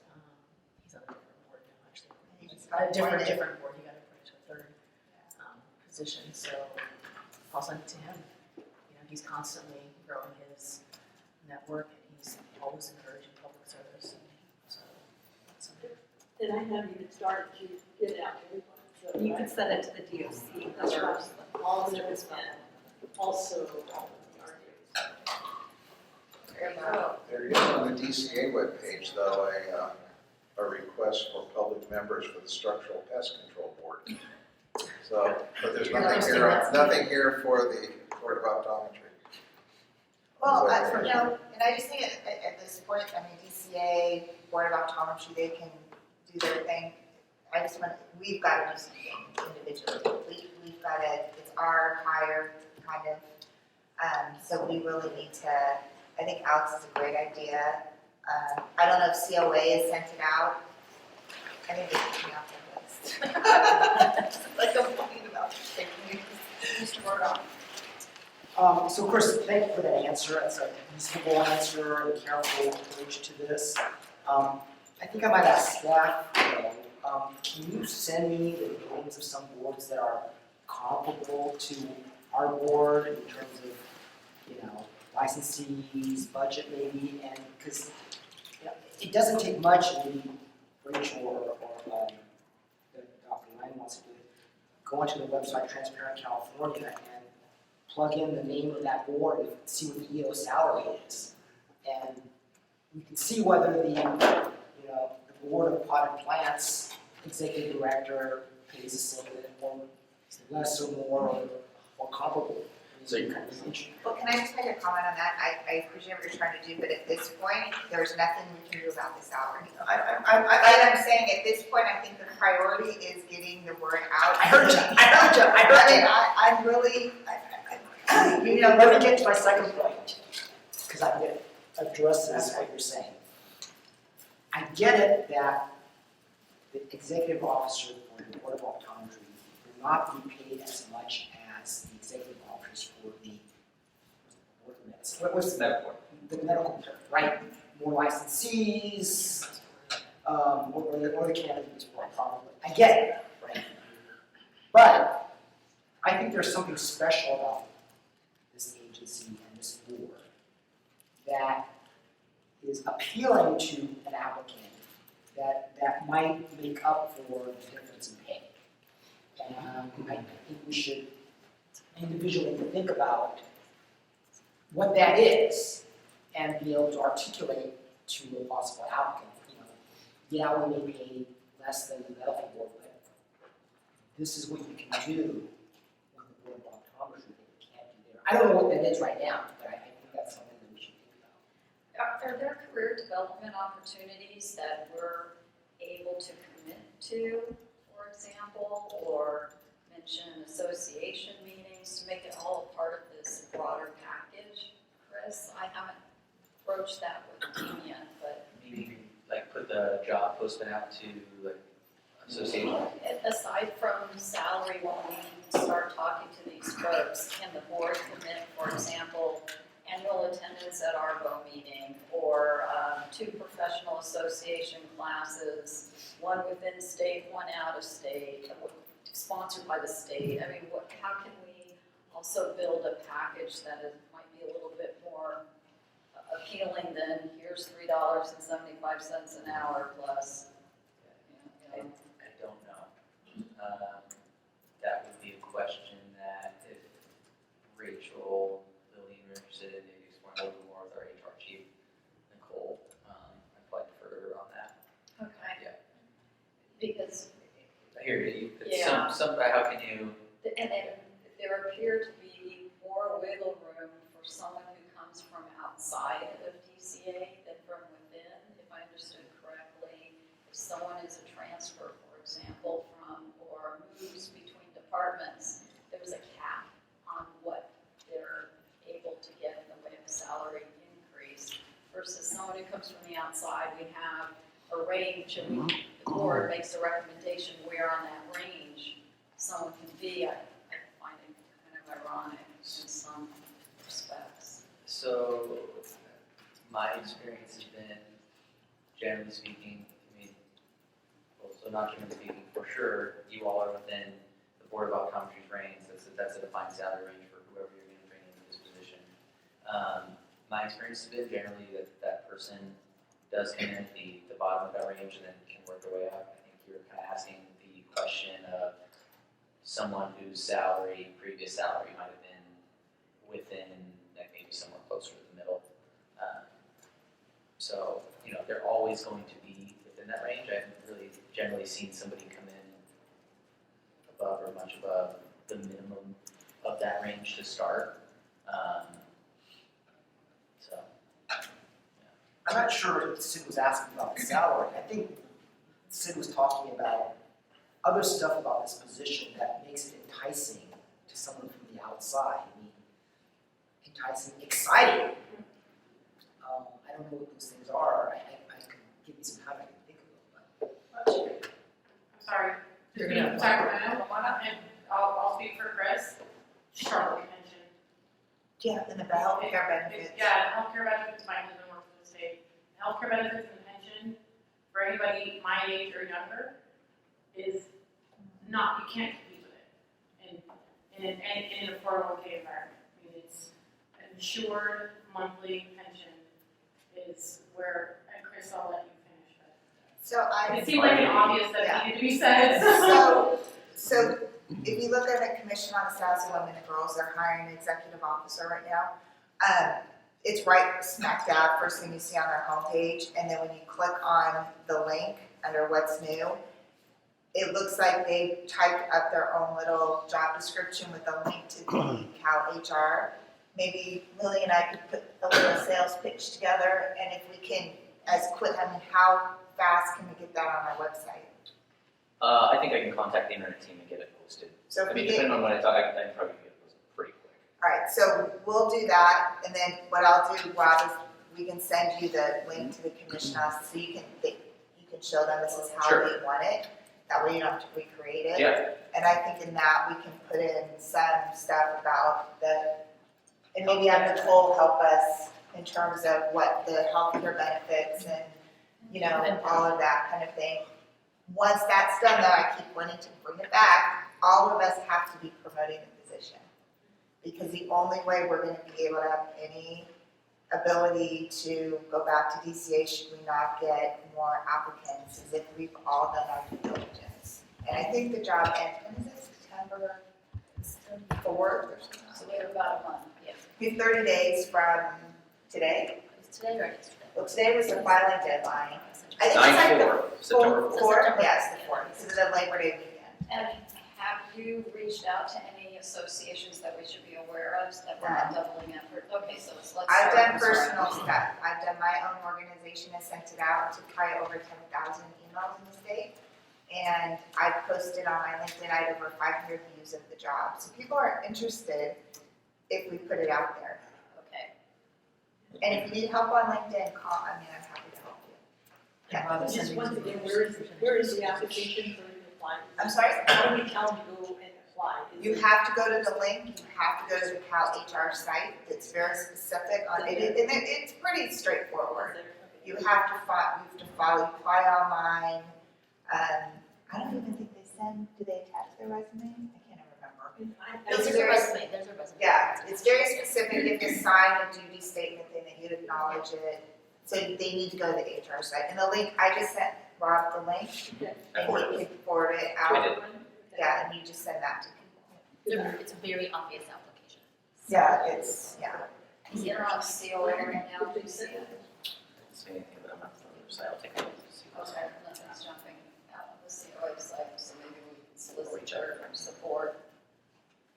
Any other comments on this topic before I ask Chris to stay where he is to deliver the next agenda item?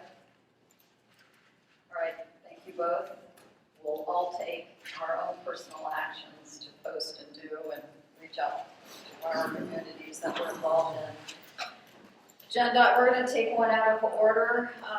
Agenda item number 10, update by representative of Department of Consumer Affairs. Chris, all yours. Thank you very much. Thank you for taking me. Again, Chris Castrillo, Deputy Director for Board and Bureau Services, Department of Consumer Affairs.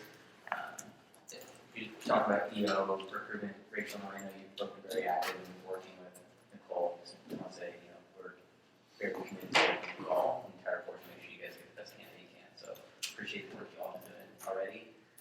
And then just wanted to make sure I started by congratulating Mr. Chapucci, Ms. Wong, and Mr. Morganelli on your recent reappointment to the board. Obviously, very, very happy to have you all running a fantastic job on the board. So really pleased to see that. Thank you for your service.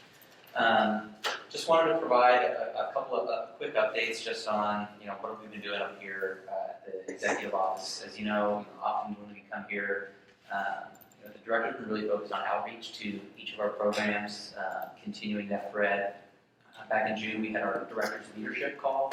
So many on the board, and Rob, I know you're familiar with the director's quarterly. It's a quarterly meeting that we have with our executive officers from all of our programs, bring them together along with our executive staff, help them sort of draft an agenda for items that we are sort of mutual importance to our programs. Once a year, that director's quarterly has also included board presidents and vice presidents.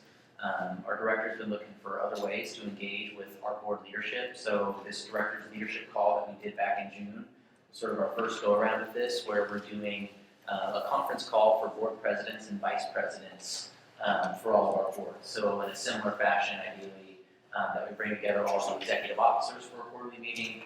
We are also looking to engage our board leadership for a quarterly meeting. I think our first go around was pretty good. We did a conference call. Sometimes those can go a little crazy. We had an opportunity to do a mute function. People were able to submit questions via email. We had our Board and Bureau Services email inbox just open live and submit your questions as we go and kind of answer them on the fly. Covered a number of updates, talked a little bit about pro rata, Assembly Bill 2138, provided an update on the executive officer salary study, which I mentioned to you all just a little while ago. And so, again, thought it was successful. We're going to try to go ahead and do another one at some point this year.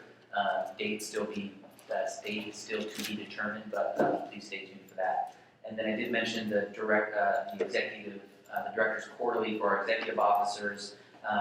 Our next one's going to be on Monday, August 6th. And so Rob or Joanne, whoever ends up being available, obviously would love to have you there. We're going to have a pretty robust agenda. And just so folks are aware, as part of that, I think what's generating some interest amongst a lot of our programs is we're going to have a presentation from the Department of General Services.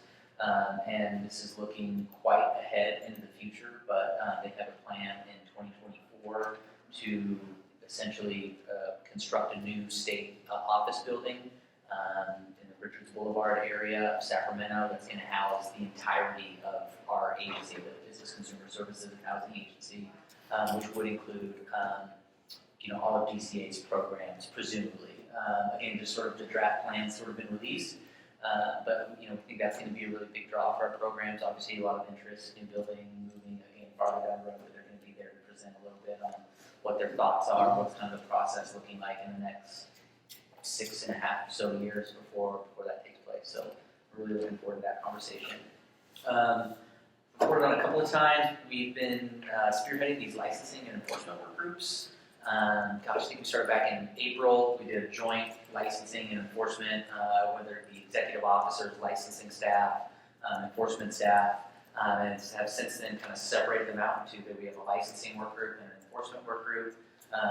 They're meeting monthly, so 1 month we'll have the licensing, next month we'll have the enforcement. We've done 5 meetings up to this point. Most recently, we had our enforcement work group. We had the Attorney General's office come and speak about their enforcement report, talk a little bit about Attorney General timelines. The whole goal for these work groups is to get sort of the subject matter experts from each of our programs in the room, what's working on the licensing side, what's working on the enforcement side, what isn't working on the licensing side, what isn't working on the enforcement side. Get programs and frankly staff who are working in similar areas, and even though each of our programs have different licensees, different license types, I think our feeling is kind of the root of licensing and enforcement, the basics of it are actually fairly similar across the board. And if we can have programs that are doing certain things really well, help pick up some of the programs that may struggle in certain areas and vice versa, that we can collectively sort of improve, whether that be timelines or just the ability to carry out licensing and enforcement tasks in a more efficient manner. That's the goal of these work groups, and so they've been going fairly well. We're getting a lot of interest from each of our programs. You talked about Cloud Drive a little bit earlier, or most recent licensing work group. We had a presentation from the Board of Registered Nursing, who has their own Cloud Drive for nursing schools to be able to provide their curriculum. What's the word when I have a transcript? It's been a while since I graduated college. To be able to put that information in Cloud Drive, so just a repository of sorts, so now staff can really easily grab that instead of, hey, I'm waiting in the mail for something. So those are the kind of things that we're looking for programs to share and hopefully find simple ways for other programs to implement things like that. Another convening that my office has been spearheading is the Substance Abuse Coordination Committee. And this is the executive officers from each of our healing arts boards. And specifically, we're taking a look at Uniform Standard number 4, and that has to deal with drug testing frequency for all of our substance abusing licensees who are in a diversion program or under probation for substance use. It's been 2 meetings of very robust discussion. I think First Source Solutions was mentioned earlier in the board meeting. We have a number of stakeholders across the industry taking a look at what's the recent developments in drug testing. Is there new methodologies? Is there new technology? To help us kind of get to the core of this question is I guess just put it another way, can we right size the number of times that a substance abusing licensee in a program should be drug tested throughout the course of the year? It's been a really good conversation. I think randomicity has been highlighted as whatever you do with the number, that's got to be the key component. And then, of course, always trying to balance public protection, which is paramount, and ensuring that the program is accessible for folks who need it and can stand to benefit from it. We are working on putting together our next meeting, looking like that's going to be sometime late September, early October. And so whether that's Joanne or your new executive officer by that time, or we can always designate a certain member of your staff to sit in and attend that meeting. But that's been an ongoing effort and certainly one that we're taking a close look at. Can I stop you on Yeah, that? for sure. Just a quick question, Yes. because I know this board, as well as the DOC committee, that makes recommendations to this board. They're looking to make revisions to their current disciplinary guidelines. Of course, those incorporate uniform standards and conditions related to that. Do you know from your meetings whether other boards and bureaus are kind of putting a pause on any regulatory changes to those guidelines until this specific issue is resolved? Excuse me. So Not specifically a pause, but we do have, and we've started kind of conversations with our legal team at DCA on if the committee were to, implement changes, the committee decides, hey, we want to change uniform standard in, these 4 particular ways.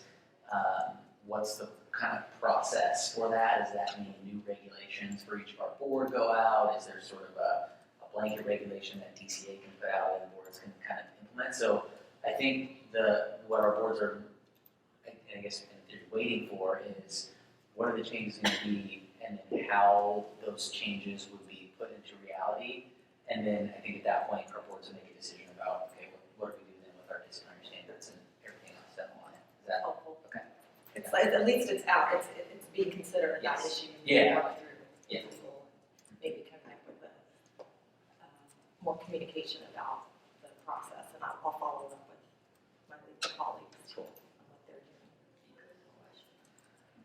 doing. And then so last item for kickback to you all, if you have any questions, of course. Board member orientation training. I don't know that anybody here, actually these I think you all square, but you need it. September 18th is going to be our next meeting. We have one on December 5th, and then just so you all know, start looking at the calendar for 2019. 2019, we haven't established dates yet, but we are looking to do, we've got some interest from a number of our board members across all of our boards to do a board member orientation training in the LA area. It's something that the department, as I understand, has done in the past. I think we have enough critical mass to warrant at least one meeting down in Los Angeles and kind of on a trial basis. Trying to balance, making sure we got enough folks to justify, let's bring down people from DCA to do this. Same time, want to make sure it's convenient as we can for our board members who live in the LA area. We have, as you know, a lot of programs under DCA, which means a lot of board members, and we do have a lot of board members from the LA area. So it's looking like we're going to have at least one board member orientation training down in LA. Date and location still obviously to be determined, but once we get the 2019 dates set, we'll be sure to share those with you. Do you know what's required in 2019, like sexual harassment to do? I can't remember. Yeah, that will be a sexual harassment prevention training year. And then with any of our newly appointed or reappointed board members, within 1 year of their appointment or reappointment. So, I mean, I have 3 of you sitting right in front of me. You'll need to do that within a year. And how often is the ethics? Is that every 2 years too? Ethics training? Come on now, this is all. Should have brought my training It was with me. all together. It seemed like they were all together. Yeah. On And the even eve of defensive driving, That's Oh, that's every 4 years? okay, so I'm not going You're up for that too? I'm sure you'll email us. You know where to find me if you have a question. Well, no, I'm sure you will find me if I haven't done all of my training. Two-way street, that's fair. That's all I have, but happy to answer any questions you all might have. Question in the back, Anita, will come forward. You could introduce yourself, please. Okay. Anahita Crawford, Deputy Attorney General. I would like to encourage, if possible, since there's already discussions on the drug testing, that there be discussions on whether the facilities that do the drug tests and maintain those records perhaps be in the state of California. From a prosecution standpoint, once the board's determined that there's a reason to move forward with a petition to revoke probation on individuals who are drug testing positive, we have had pretty difficult times with the facilities that are out of state trying to get records and trying to get medical examiners to come and testify and validate the tests. So if they're in state, it would make that so much easier.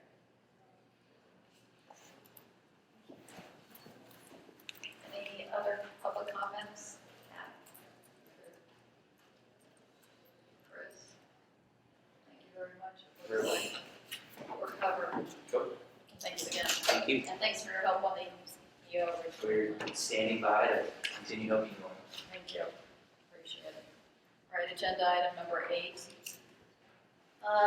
Update, discussion, and possible action regarding board committee reports. So let's just move down the line, please. Consumer Protection Committee update. So, let me ask a procedural question in terms of a time check. In discussion with staff, it's clear that we will not be able to take any final action on this item, but I would like to give an overview of what's happening so far in this process over the disciplinary guidelines from a 30,000-foot level. So, how much time do we have for that? And advising the chair and the board that we won't have a final decision. So if there are other things that need to be done right away, I'm happy to wait. We're moving through the committee reports. No other committee report that has a dynamic Can I topic. make a suggestion? Do you want to power through all the other reports, then do him? Why I was saying that there's none that I think have as dynamic of a discussion. So do you mind if you hold, let's move through the rest, we can come back to yours. Happy to. Okay.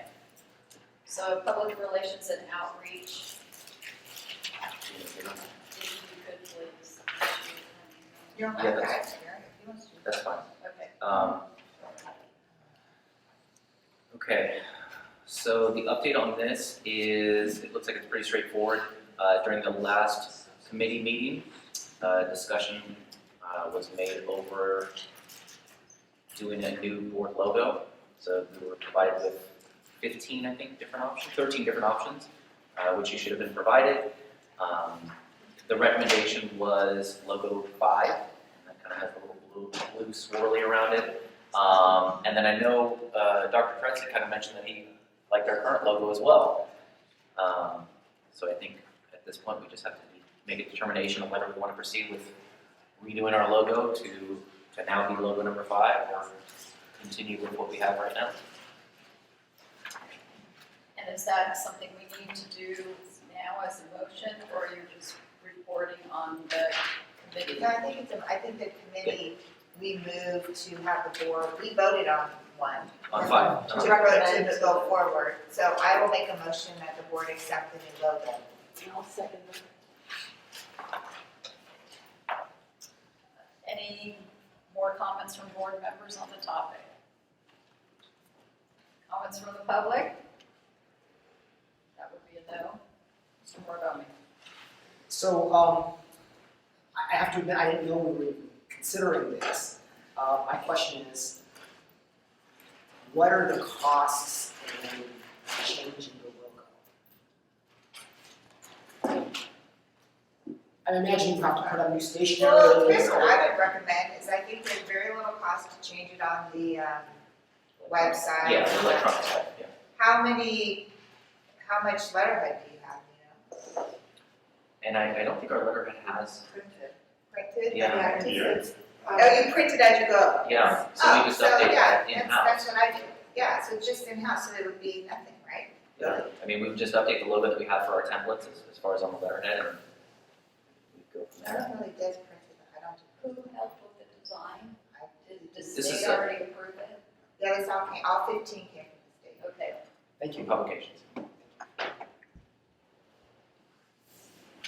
Okay, any other questions or comments? So, Did you do public comment?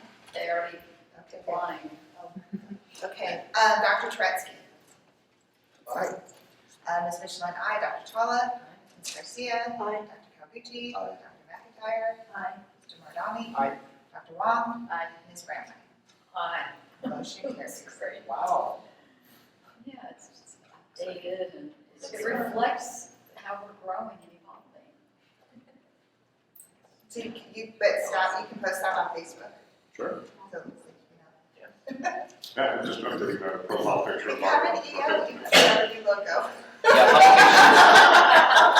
Doesn't matter, Yeah, look at that. doesn't matter if Rob comes across, a stack of envelopes or something with the old logo, it can be used. Yeah. Sure. Okay.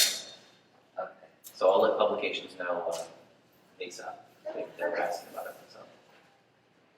Anything else from that? That was it. Okay. Oh, the newsletter. Oh! Alright. There's was approved. Yeah. And it was submitted to the publications team, and it looks like it's gonna get released at the end of this month. Wait a second. So I'm looking at this and it's great that we're publishing the citation and disciplinary decisions. I don't know if we've done this in the past, I think we have, the boards do this, but I have a concern. And that concern relates to the section on accusations, pending accusations. Let me finish my statement with some rhetorical or some questions. Do other boards publish pending accusations? I am concerned that an accusation is only that, it's just an accusation of wrongdoing or violation, not a finding by this board that it's only an accusation and that the person's entitled to a hearing and evidence and the board has the burden of proof. So I am a little concerned that accusations are being publicized in our newsletter without any of the kind of, without any, A, that they're published, B, that without any kind of explanation of what an accusation is. I'm also concerned that in the way they are presented, it's presented, the order in which it's presented in the newsletter, you see that cite and fine is the first one, then pending accusations is the second one, and the third one is probation, so, and then statement of issues. So I guess my thinking goes to statement of issues and accusations, and the fourth one is surrendered. So by the mere order, it creates an equivalence of these accusations and statement of issues with surrender of the license and citing the fine. So I am concerned about how that looks to the public. So you're looking to order it just differently. It looks like it's alphabetical as far as the titles go, Okay, from what I can see. I think that's a little unfair. What do other boards do? Do they publish pending accusations and, okay, and do other boards put a statement saying, you know, it's not a finding of the board that they've committed any wrongdoing, but, you know, something to show that, It's still pending. yes, that what's clearly pending and there's been no finding by the board that any wrongdoing has happened. Well, I think I know at least one board, the Bureau of Private Post has an explanation of what each of these accusations, a written statement of charges filed against. So there could be a explanation of what these mean, cite and fine, what is accusation at the beginning. So I think we should consider that and also change the order. Isn't it? However, it is a public record, the accusation. Yeah. We're required to- I get it, it's a public record, but it's, you know. And it's a requirement, right? It's a That was the question, it's like if you look at my license and there's an accusation, it says, there's one there, it says that this is just an accusation, so. Yeah, fair enough, but it's not on here, right? That's not what you think. Didn't we do this last time though? We published it this way in the last newsletter. I missed it. And that's fine, I mean, it's always good to come back Sure. to concerns, and I don't think it's too late to Reorder, I to add, can, consider it. before. I am not sure, I can try and contact them. Would you be comfortable if we let it go this way for now, since we did it last time, but going forward, we change it in the next newsletter? So do whatever you can do. Okay, I'll Or at contact least them. maybe add a little mini explanation of what each one of those are, like at the very bottom of the newsletter. I think the point is though, if whether it's too late. It's to too late. process Yeah, this exactly. one, but for this next one, I don't think. So I think the fall newsletter, we just note that we need to change it to what Mark suggested. Reorder it and then have And then just, an outline, a little yeah, blurb. like a little box. Yeah. Thank you. Dr. Chawla, practice and ed. So, most of it is pretty straightforward. The two things that we did vote on last time, we voted against recommending a regulatory change to allow optometrists that are teaching or presenting classes to dispensing opticians to get credit for CE. We voted against that. And the primary reason is it doesn't fit in the regulations. It doesn't match what we actually have on file as law. We didn't think it was appropriate, actually. We didn't think that it actually, the definition of what continuing education should be in terms of like contributing to our advancement in the profession. We just didn't think it fit. So we voted against that. The second topic was, do we want to increase the number of online CE hours? And, you know, if you look at the memo that's attached here, we're right there with what, you know, we're a little bit higher even than some states. So we looked at what we thought was appropriate.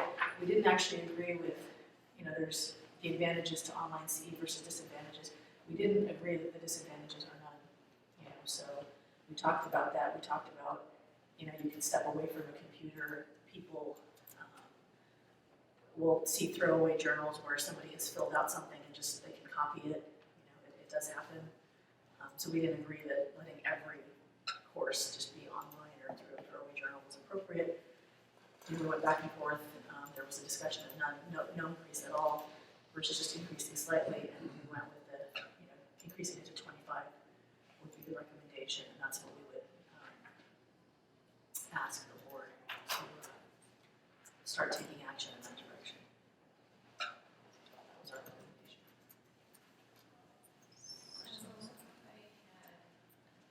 The other large state optometry boards, where do we hit? If I look on the next page, so I recall New York was large, right?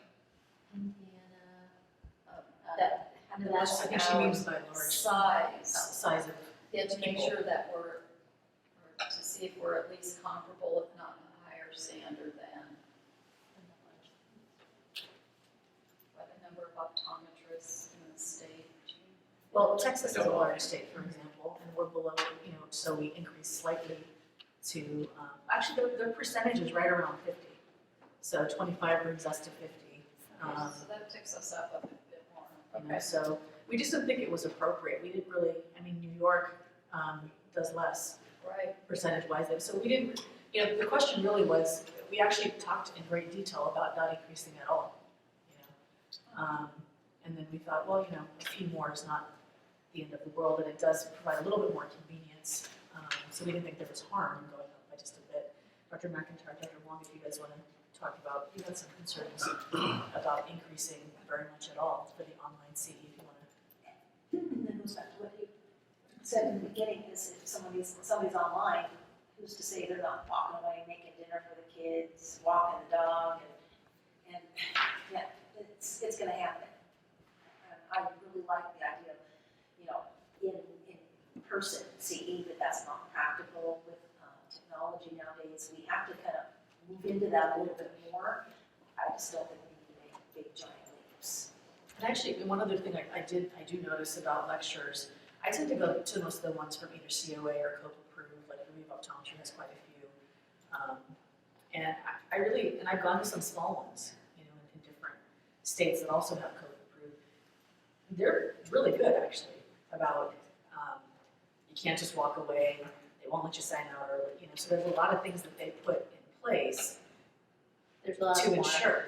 Yeah, like monitoring that you actually are participating in the CE, that's not there online, you know, so, But, you know, at the same time, online CE, the quality of it has improved that's improved significantly. too. And then we're entering the age of technology, so, I mean, there's pros and cons for both. Allowing people, especially doctors who are in more rural areas where it's a little bit harder for them to get access to in-person CE, maybe a few more hours just makes it a little bit more convenient. But there's no denying that sort of in-person CE. We all felt that there's really a need for people to actually go in person to attend certain education courses. So this is a nice compromise. What is your baseline goal or rationale for increasing CEs? Is it related to, what was Increasing your the driver? online? Just the driver for We were increasing. trying to be fair in terms of just like what Dr. Wong just said, just a little bit more convenience for, you know, maybe somebody can't get out to do it. It provides just a little bit more. But those options and alternatives. Yeah, and like I said, I mean, the quality of online CE compared to what it was 10 years ago is significantly better now. So there are a lot of other vendors or people or schools that are providing a lot of online CE that they weren't doing before. So I just think the quality of the CE is so much better now that you can definitely get something out of the articles that you're reading online. Whereas 10 years ago, not that many people were doing as much online CE. So I mean, it's better CE. Okay, the school was a big, the schools were a big thing for me. I just did a thing for my, not this license renewal, but the one before it, where New England put out a whole thing about like glaucoma certification. It was really good. It was like a 6-piece kind of progressive, I won't say, I mean like a series, kind of like a 6-piece progressive article series where it started with like basic and went quite a bit into the different aspects. And I thought it was really, really good. STCO's online CEs have gotten so much better. I think schools are investing in that, and that was kind of a good reason to go up a little bit.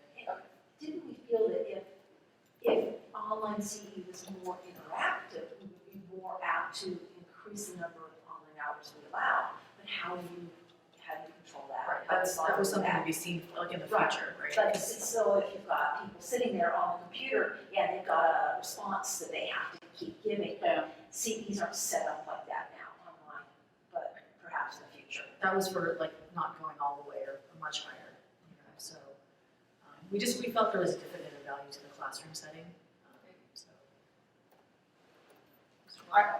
Actually, you just raised a point, one of the 2 points that I was going to make, that is, I know when I create a CE for my employer, and I want to make sure people are not going off and making dinner, is to require them to answer questions throughout. And so I'm glad that the committee, which I can't remember, am I missing a member? But I missed this meeting, thought about that, and I think that's a requirement before we start considering greater amounts of online CE. The other question I have for the staff is, I know we monitor and audit CE by our licensees. Does having online CE, sometimes from other states, does it make auditing easier, more difficult, or irrelevant? I don't think it's come up as an issue. I know with the people who are doing the audits and organizing it, they haven't brought it to my attention and said that, something's going on with the online courses that are offered out of state, we need to address it. I think usually when there's something that comes up as an issue, sometimes we brought it to the PEC and it's something to consider, but as far as the audits go, they've been pretty straightforward. It's just, as I was talking about earlier, I think there's a lot that goes into it. I want to make sure we do it correctly. It's the same, either you upload a certificate, right, you send them the certificates, or if you have like a tracker mechanism, you can print that out for them as well. So, because you can upload those things to, if there's like like the OE tracker, if you do it through Breeze or whatever, so it's the same way of documenting it, because you still have to get a printed certificate by such and such school to do this, and here's the credentials of the person who's doing it, and they're, all of that is already there. So it shouldn't be too different. Any other, yes? So, do we have to vote to adopt 25 versus 20? And then does this require that we get hooked up to some bill somewhere to change it in statute? Right. Yeah, it's a regulatory change. That's regulatory, not statute. Oh, cool. So we can, it's kind of here that the recommendation is written is that we recommend that the full board direct the staff. At first, we can do it in 2 different ways. I don't know if we need to say, okay, first we want to go from 20 to 25, or this particular recommendation is all inclusive. How it's written, I don't know what he thinks. I think you'd be directing board staff to actually begin the package for the regulation, bring the text back to you, and you adopt the text of the change. So we'll need a motion since we're directing staff. So moved. Second? Second. Thank you. Further discussion from the board, from the public? Dr. Turetsky. Aye. Ms. Michelin, aye. Dr. Chawla. Ms. Garcia. Dr. Carpucci. Aye. Dr. McIntyre. Mr. Muradami. Aye. Dr. Dr. Wong? Aye. Ms. Brown? Aye. Motion carries. Ledger Reg, Ms. Michelle. Sorry. So Ledge Reg, number one is mobile clinics. We continue to talk about the mobile clinic issue. Again, we've had a discussion before that this is a very big bite of the apple to take it all at one time. So our recommendation to the full board is to move forward with pursuing homebound legislation that the board, I believe we approved the language at the last board meeting for the next legislative session, which starts in 2019. And then asking the board president to appoint a two-person work group who will have the responsibility of finding an author for the bill. Those folks can start shopping for an author anytime after the first Monday in December, when the new legislature is sworn in. So that is the first item on the table, if we would like to move forward with that.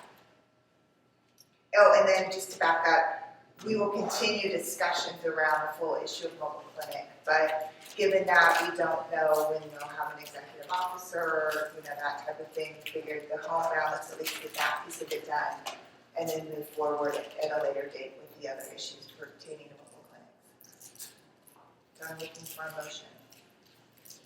Any discussion on the topic to begin with? Ms. Morano. So I want to make a statement, it's not a question, so Lindsay will respond.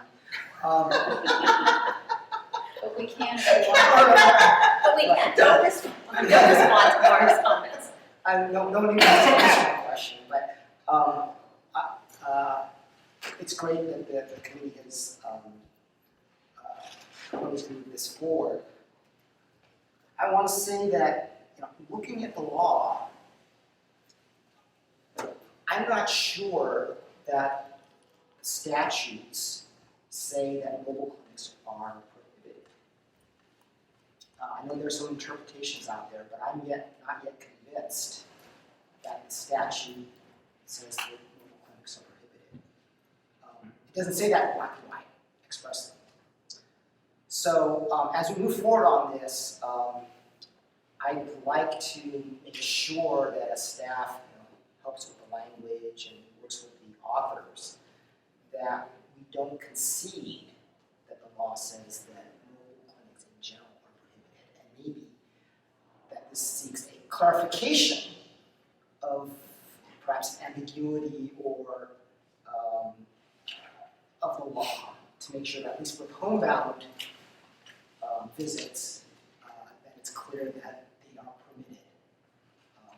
So it's a bit of a nuance, but I don't want to foreclose our ability to maybe drill down or revisit the idea of whether the law prohibits mobile clinics. And I what Mark's referring to, and I agree with, is that part of the decision around homebound, correct me if I'm wrong, Nina, is that the last information we have when the state dealt with this issue was under Attorney General Brown, number one, the father of our current governor.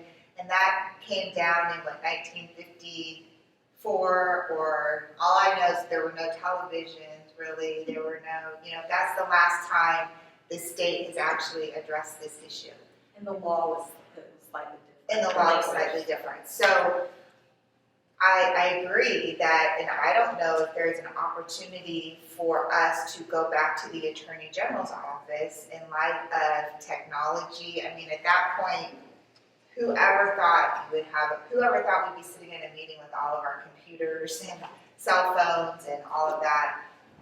I don't know, can we ask the Attorney General's office now to reevaluate that? How does that, I don't know how that works. I'm not familiar with that, but I will find out for you and let you know. So maybe considering that we can't even do anything in terms of legislation until December, I would suggest that we, at our next board meeting in November, we look at whether or not we need legislation. So maybe we postpone this motion and bring it back in November, get a report and see if we, to your point, need legislation at all, and then make a decision from there.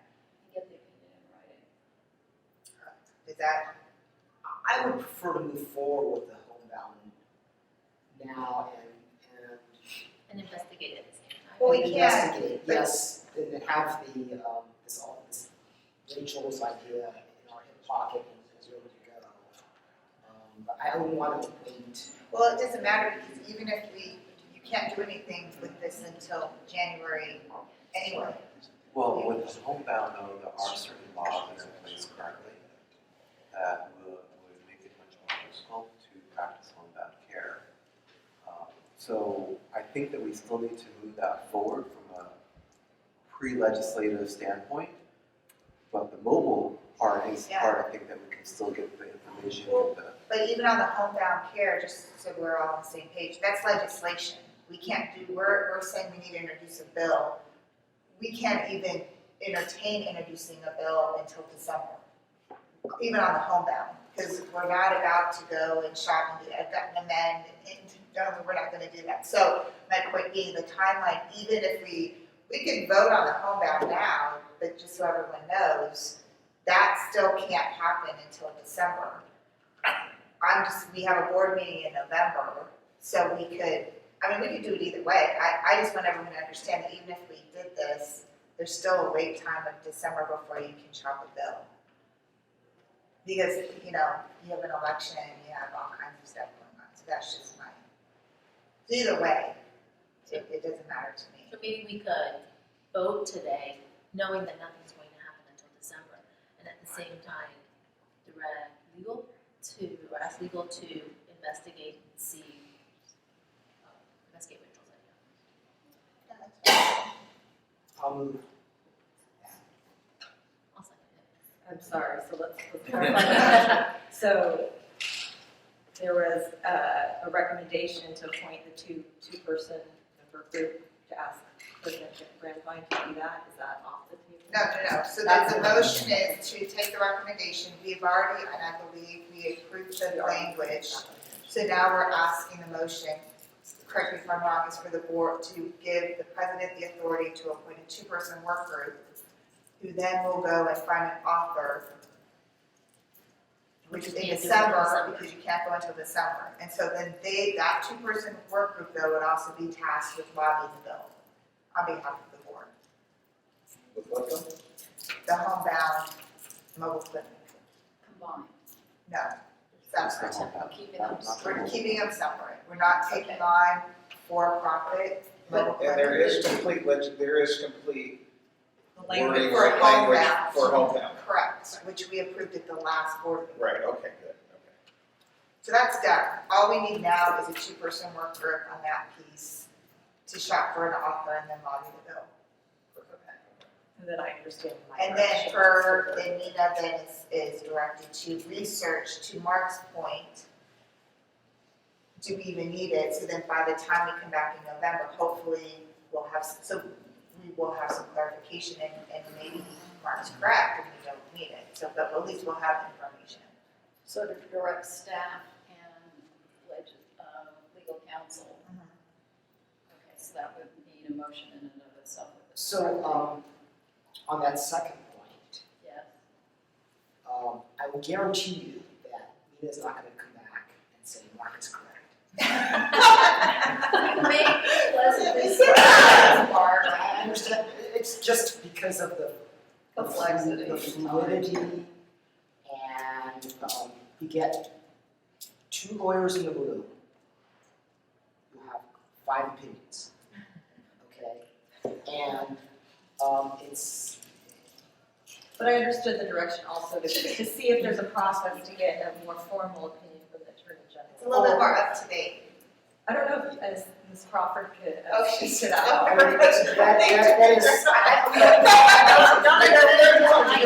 Do you know the process for asking for an attorney, a formal opinion? Attorney General opinion, I'll look into that. Okay, and I can, right, so. I don't know if that's where you were going with it. Well, I think we should have a discussion as to the options, perhaps. Instead of I don't know if I want to commit to getting an opinion or not. You know, that I need to hear what the processes are and figure out exactly whether it's a good idea or not, particularly in the context of what we want to do legislatively. So I would recommend that your motion be limited to having President Van might appoint the 2-member person to move forward with the homebound. And I understand the direction is to come back with information about the process, the different options you have. You can have a legal opinion from me, you could have the process to get a legal opinion from the Attorney General's office, and then you can decide in November how to handle that. Great. That's my recommendation. So I think someone made the motion. Lillian. Oh, Mark made it, I second. Oh. Okay, discussion, comments, public, discussion, comments? Yes? So while, Anita Crawford, Deputy Attorney General, so while we're gonna look into that issue, the question is, I'm trying to narrow down the question of what it is you would like an opinion on, with the understanding that the question may not be taken up for an opinion, and that if it is, those opinions are generally public and published. Got it. And I can talk to you more about how to phrase the wording of the request. I know they want very specific, but it's basically a mobile units, mobile clinic, mobile practice, permissible under the current statutes. Well, maybe. I think we need to work to craft the question carefully and perhaps do research on our own before we present the question to the Attorney General's office. I think at this point we want to understand the various options and procedures that exist, and then we can decide how to phrase the question. Then you have 12, you have 12 opinions between 3 of you. You've got some more opinions to go. That's pending on that. You can introduce yourself. Captain Scott, I just wanted to agree with, and just from a different perspective, Are you an attorney? the published part. So, I've seen lots of AG questions, and they're published on the AG website, and they're taken as legal opinion. So if in fact, there's a gray space here, you might just want to make sure that the providers who might believe the law allows them to do it, knows that a question might be posed that could decide that they can't do it, and then you have a rather urgent legislative issue on your hands. So just a point of perspective. As a matter of law, I won't step into, I'll try not to step in his shoes, but Attorney General opinions are only opinions. Yes, they're not precedent that a court would necessarily. Right. A court will give an Attorney General opinion great weight because the Attorney General has studied it, but they're not the law. So, just And ultimately, if I gave you an opinion, it would be what I believe a court would likely find is the correct interpretation of the law, which is what the Attorney General does too. But As somebody who isn't an attorney, let me just say that when attorneys do this, because we have this question coming before the board a lot, when you do this, the practitioner thinks it's the law.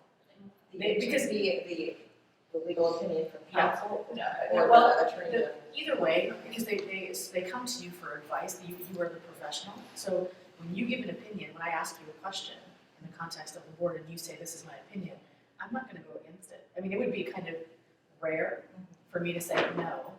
And that's, I think, why we want to be very careful. That's what I'm saying. So I'm just saying from the other perspective, yes, it's theory, no, it's not law, but the people that you are talking to and what Captain Scott is probably alluding to is that people are going to see that and go, oh, that's the law, because the Attorney General said so. And I don't know, I'm just saying, that's what the practitioner would do. If I was in those shoes, I would want to tread cautiously if I was doing that, because now somebody who has authority, highest authority in this particular state, has rendered an opinion whether it is actual law, it's the actual law of the state or not. So, well, not necessarily the highest authority. well, A high authority. Yeah, a very high authority in the state, right? So, but that what you're talking about is theory. I'm telling you in practice, and that's what will happen. So I need to clarify the motion. So then, So is there a motion saying that we're going to look into how we would formulate an opinion in each office? No, we're gonna find out. Are we I think gonna my actually understanding ask was, for it? I don't think you need that as a motion, I understand. We should just do this 2 The months. motion is on the two-person work group to shop the language for homebound care to the legislature in December.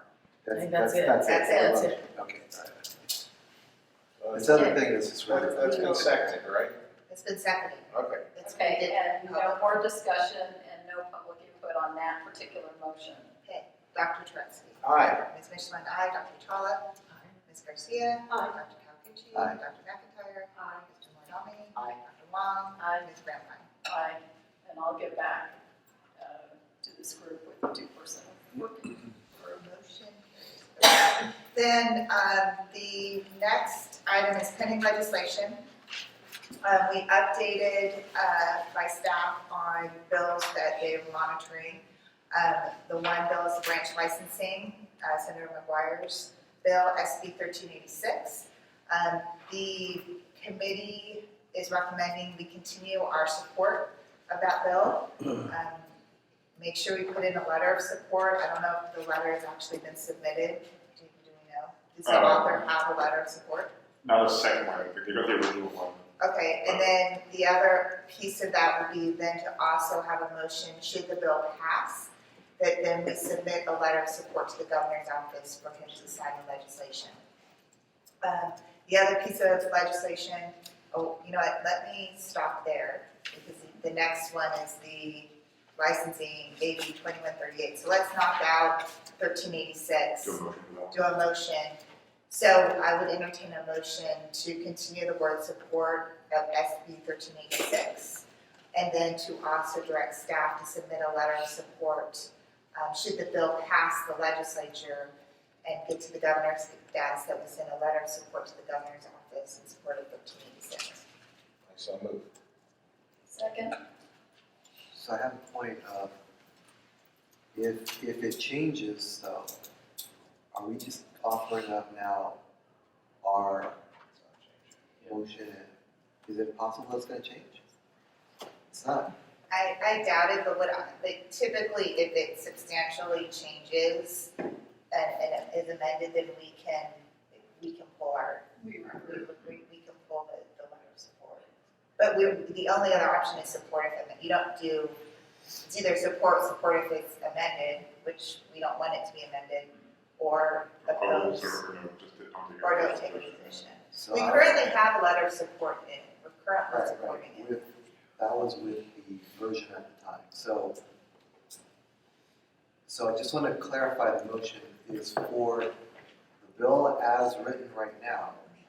These are the things that we want.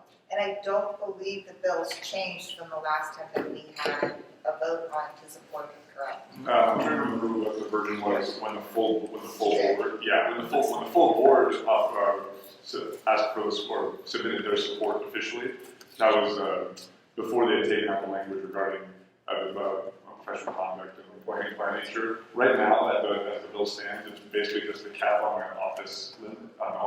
We had that discussion on the call, when we did the special call about that issue. And we voted to still support this. Yeah. So it was on the conference call, it wasn't the full board meeting, it was on the conference call we had. The board call, full board conference call. So that's, Okay, so I have a motion on the I floor. don't know if it was it the full board conference call? Or was it the LRC? no, when we got the. No, there was a conference call. The LRC meeting, it was to continue support because it hadn't changed since we voted and had the discussion on the full board, on the special meeting on the conference call. Okay. So I'm just asking for a friendly amendment that we clarify that it's for as currently written. That way, if things substantially change, we clearly will need to come back as a board to decide if we're going to continue to support. Right now, the motion I feel is a little vague, so I just want to make sure that we're clear on that aspect. I'm just gonna be blunt, you're going into the end of session, it's the craziest time, that we will not have time to have another call to have another discussion on the bill. So we either have to support it or just don't take a position on it, because we just won't, it will be hard to do that. Because it's just a crazy time. And the only part though is about the number that remains. Right, they took out all the other stuff. Yes, and COA, correct me if I'm wrong, Dr. Tredsky, COA supports it now too, or they don't, COA they is don't. neutral. They've gone from opposed unless amended to neutral. So, I'm not a member of the legislature, but I would assume at this point it's probably not gonna be significantly amended because they've gotten agreements from all the jurisdictions. And again, it's not our bill, so it's still up to the author to do whatever he'd like to do with it. And from what I've heard, none of the other stakeholders have any objections to what's going through right now. The big objection would have been COA, and with a neutral stance, there's no reason it shouldn't pass. We have this discussion every time it gets to the close of the legislative session. I'm happy to delegate to the chair and the chair of the legislative committee that they need to make a judgment call and have the full authority to make the call on behalf of the board. Okay, so we have a motion on the floor, we didn't get a second yet. We have what sounds like another motion on the floor. Do we want to swap the order of those motions, perhaps? Or proceed with one, we'll need to proceed with the other one. I think we should just finish the first one. Exactly, but this second one that came in, I made a motion, I just think that's. Why don't we vote on the first one and see where it goes? so I first need a second on it. I'll second. Okay, thank you. Any further discussion by the board? Public? That would be no. Okay. Sorry, I'm just reading. Is it in suspense? Is that what it is? Is it a suspense file? No, it's appropriation, I think it's always, yeah, it's got a hearing next week. Suspense? I think that's what vote is suspense, but it's Appropriation. pause, it's an appropriation clause, hearings in the next 2 weeks, Okay, starting next week, right? Monday. Okay. Yeah, 15 and 16, I think it's next Wednesday. Alright, hold on, sorry. I forgot to hand it in. Okay, Dr. Tredsky. Aye. Ms. Michelin, aye. Dr. Chawla. Aye. Ms. Garcia. Aye. Dr. Calmucci. Abstain. Dr. McIntyre. Aye. Mr. Morinami. Aye. Dr. Wong. Aye. Ms. Randall. Aye. Motion carries. Okay. And then are we doing that? I don't know. Well, I will ask the chair of the legislative committee, do you need that motion to feel comfortable about what's might happen, or if not, I will make the motion. I mean, we have this conversation every time. Yeah. It's like, from the beginning of like, what?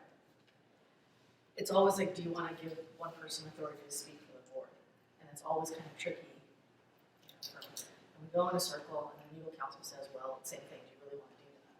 So, I don't know that we need to do that. And this isn't even our bill. Yeah, I mean, I think at this point, part of it is you take a leap of faith and, you can only do what you can do. I mean, they can decide at the end of the day, in the last day of session, at, very last bill to strip this bill of everything and make it something else, and you can't control it. I mean, so either we, and quite frankly, it's a bill pertaining specifically to branch licenses for optometrists. I think the perception that the board isn't even involved in it, it doesn't even take a position, makes us look, I think it's better to just take a position and move forward. Okay. I will make a motion. I don't think we vetted it. I think that if anyone has a question, they can look at all the webcasts. We've had numerous conversations, we've had public comment, we had a work group on it. At some point, we just have to move forward with it. Is that it? Okay. So then,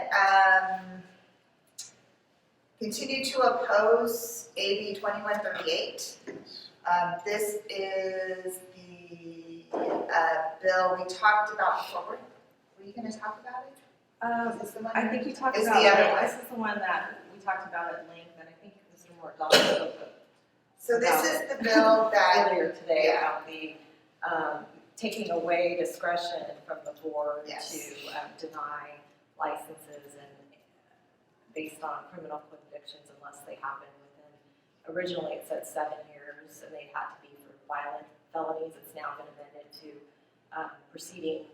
I'm sorry, for originally 5 years, now it's 7 years, and it's changed to serious felonies, and another amendment of some language just substantially related to the qualifications instead of directly and inversely.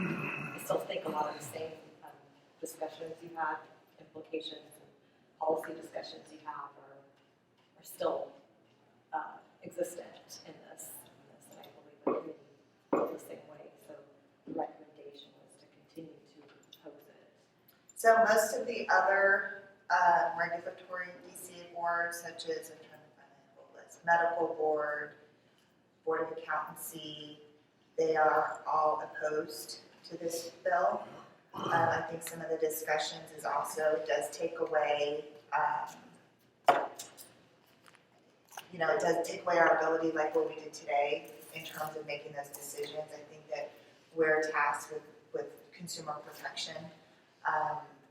So I would entertain a motion that we continue our opposition to this legislation, and should the bill pass the legislature and get to the desk of the governor, we also submit a letter asking the governor to veto the bill.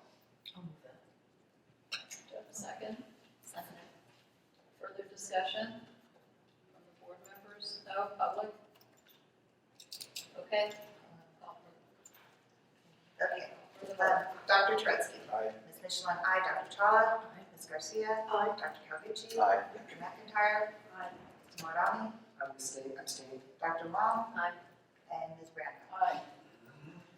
Okay, then the last bill is, we do not have a position currently on AB 2461. This was the issue that was with the FBI, which you talked about earlier with the FBI rap sheet, that it currently stipulates that the medical board, and I put the other board there in the bill specifically, so that the suggestion by Jessica in her report was that we contact the author, say we will take support if amended, and that they amend us specifically into the legislation. So I personally think that's probably a good idea. And just to read it, what it says just at the very beginning, if you have, the Department of Justice shall provide to the State Department of Social Services, the Medical Board of California, the Osteopathic Medical Board of California, pursuant to state or federal law authorizing those departments to receive state or federal summary criminal history information, and may provide to any other entity authorized by the state or federal law to receive state or federal summary criminal history information. So I don't know the history on how the medical board and the other board got specifically mentioned. I don't know if you know, but we might as well have our name there too. So I'm surprised, honestly, because Jessica's been working on this for Yeah. a long, or she had been working on it for a long time, so. yeah, so it may require someone from staff to go and actually meet with the legislative offices and do a little lobbying to get us in there. But I think it would be important that we try to get in there. It sounds to me that we probably would, they might come back and say you are, because it says to any entity authorized by state or federal law. I don't know if that would. No, I think you want. We have you want the- specific? Yeah. So the That's recommendation, an authorization, but not a requirement. Okay. so my recommendation would be to take support if amended, as long as they amend in that we are specifically mentioned. And should they take up that amendment, and the bill passes the state legislature, it goes to the governor's desk, we also submit a letter to the governor's office in support of the legislation. And currently, this bill is in Senate appropriations. It's being heard on the 6th, which is what, Monday? Tuesday, Monday? And if you look at the vote history, it's a pretty bipartisan bill. So, you know, there's a good chance that it will pass, so hopefully we can get on into I think your first part was the motion. Yes. that. Yeah, but I wasn't motion, can I make the motion? Or someone else can make the motion? Sure. So I did what I said before. Grab a second. I'll second. Any further discussion by the board, public? Roll call. Dr. Tretzky. Aye. Ms. Michelin? Oh, that's me.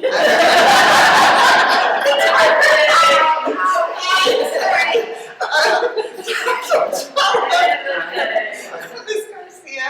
Dr. Koguchi? Aye. Dr. McIntyre? Mr. McDonald? Aye. And Ms. Bradley? I motion to take a break. No, he's thinking of more, so that's fine. I think I'm done. Thank you. Before we, She's all thank you. no, not that kind. Before we get into dispensing opticians, I do think we take just a quick 5-minute break before Please. to run down the hall, and then if folks can come back pretty quickly, I would appreciate, because we are trying to expedite. Thank you. That's okay, I was hoping Chris would leave.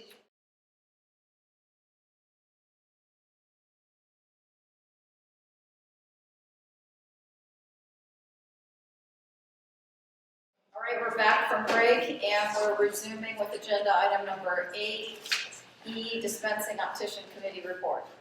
Okay, Ms. Garcia. When we met yesterday, and the very first thing we talked about was, after meeting with the American Board of Opticianry, we talked in April about them getting a letter out to all the opticians who are currently taking their exam, or took their exam in May, because a lot of the opticians are a little confused whether they're registered with the state of California, or just by passing the exam, that means they're registered and they're ready to practice. That letter clearly explains to them, congratulations, you've passed, but now you've got to further look into registering with the state of California through the Board of Optometry.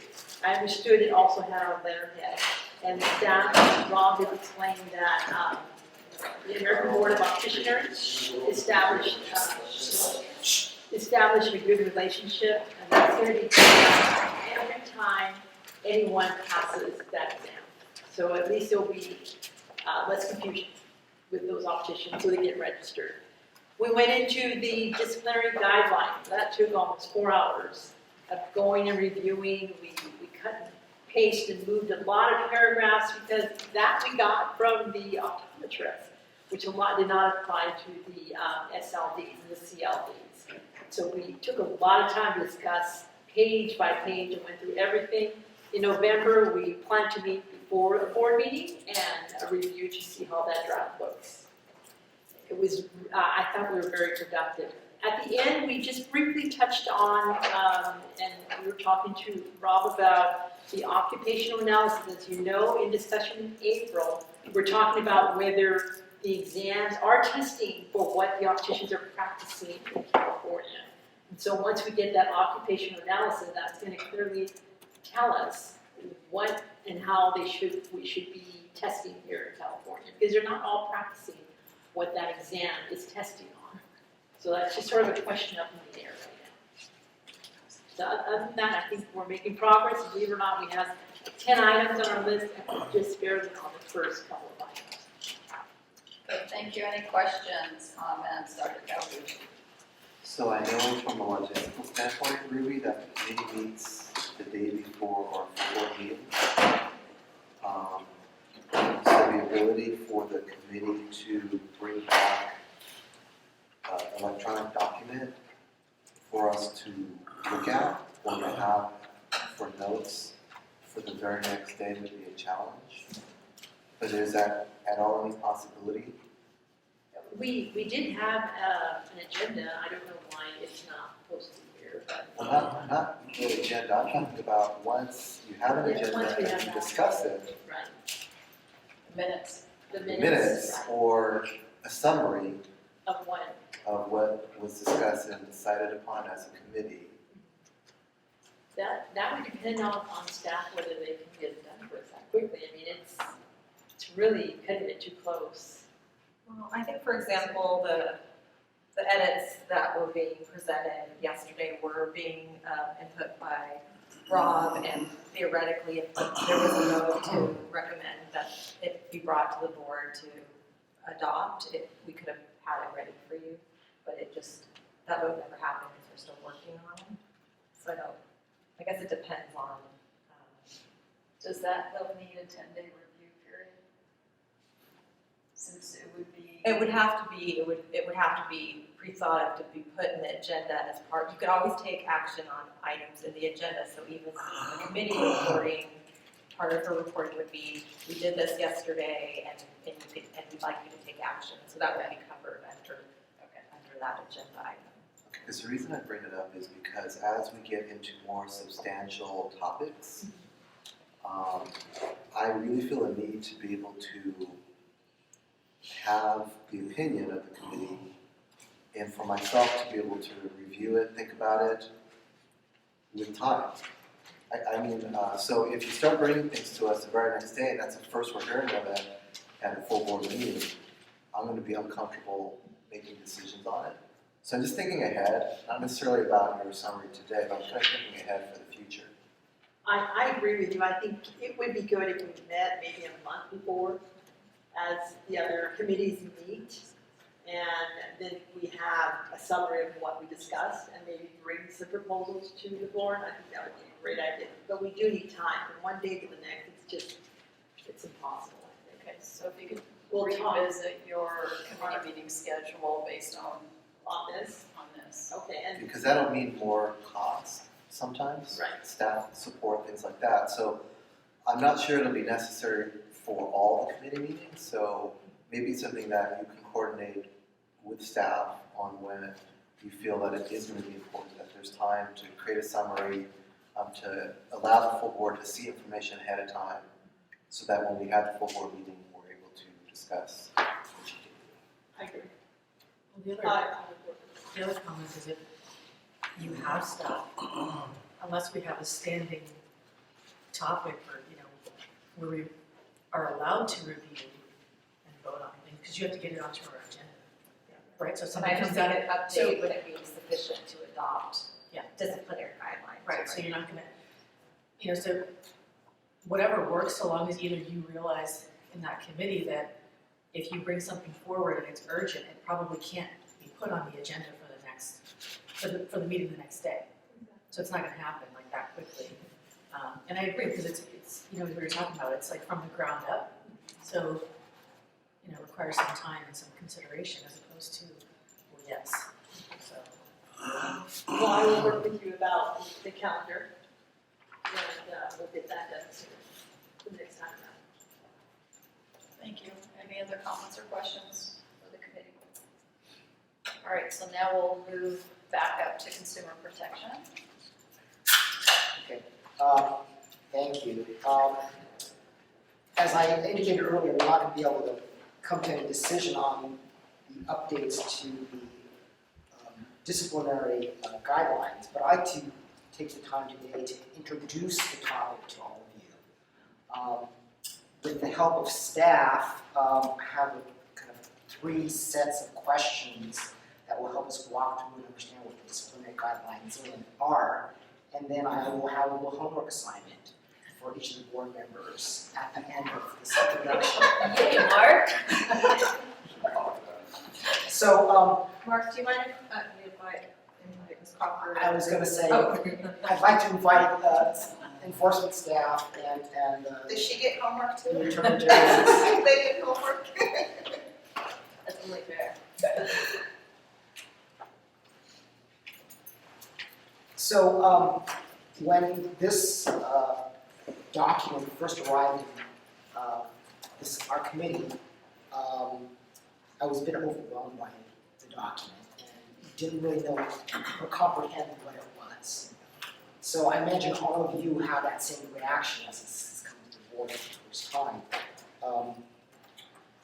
So could staff explain to us in the context of the Board of Optometry, the world that we live in, what the disciplinary guidelines are, and staff and the Attorney General representative can explain to us, who uses these guidelines, and how are they used by enforcement staff, how are they used by the Attorney General's office, how are they used by administrative law judges, and how are they used by respondents.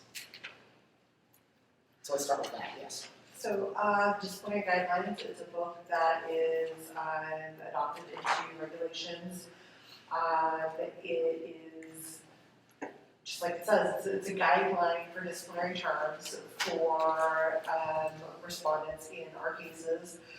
It's used by us and enforcement staff to offer settlement terms, to make determinations if a case should go to hearing or if we should settle. It's used by the Attorney General's office to help us draft those draft settlement papers, or to present to an administrative law judge to make a proposed decision. So it's used for cases where there is a violation of the law that we feel that we're able to prove, and that rises to a level where something more than an educational letter or even a citation would be appropriate, where we're actually filing an accusation or a statement of issues against a respondent, either seeking to deny a license or revoke a license.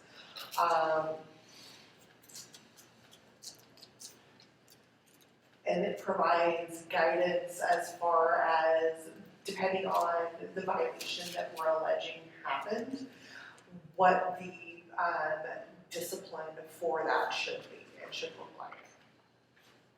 So from the prosecution standpoint, once that case gets to us, we use the statutes and regulations to file the accusations. We use the disciplinary guidelines to dispose of that accusation or the statement of issues. So this is our dispositive material. It's what tells us what to do with the case once an action has been brought.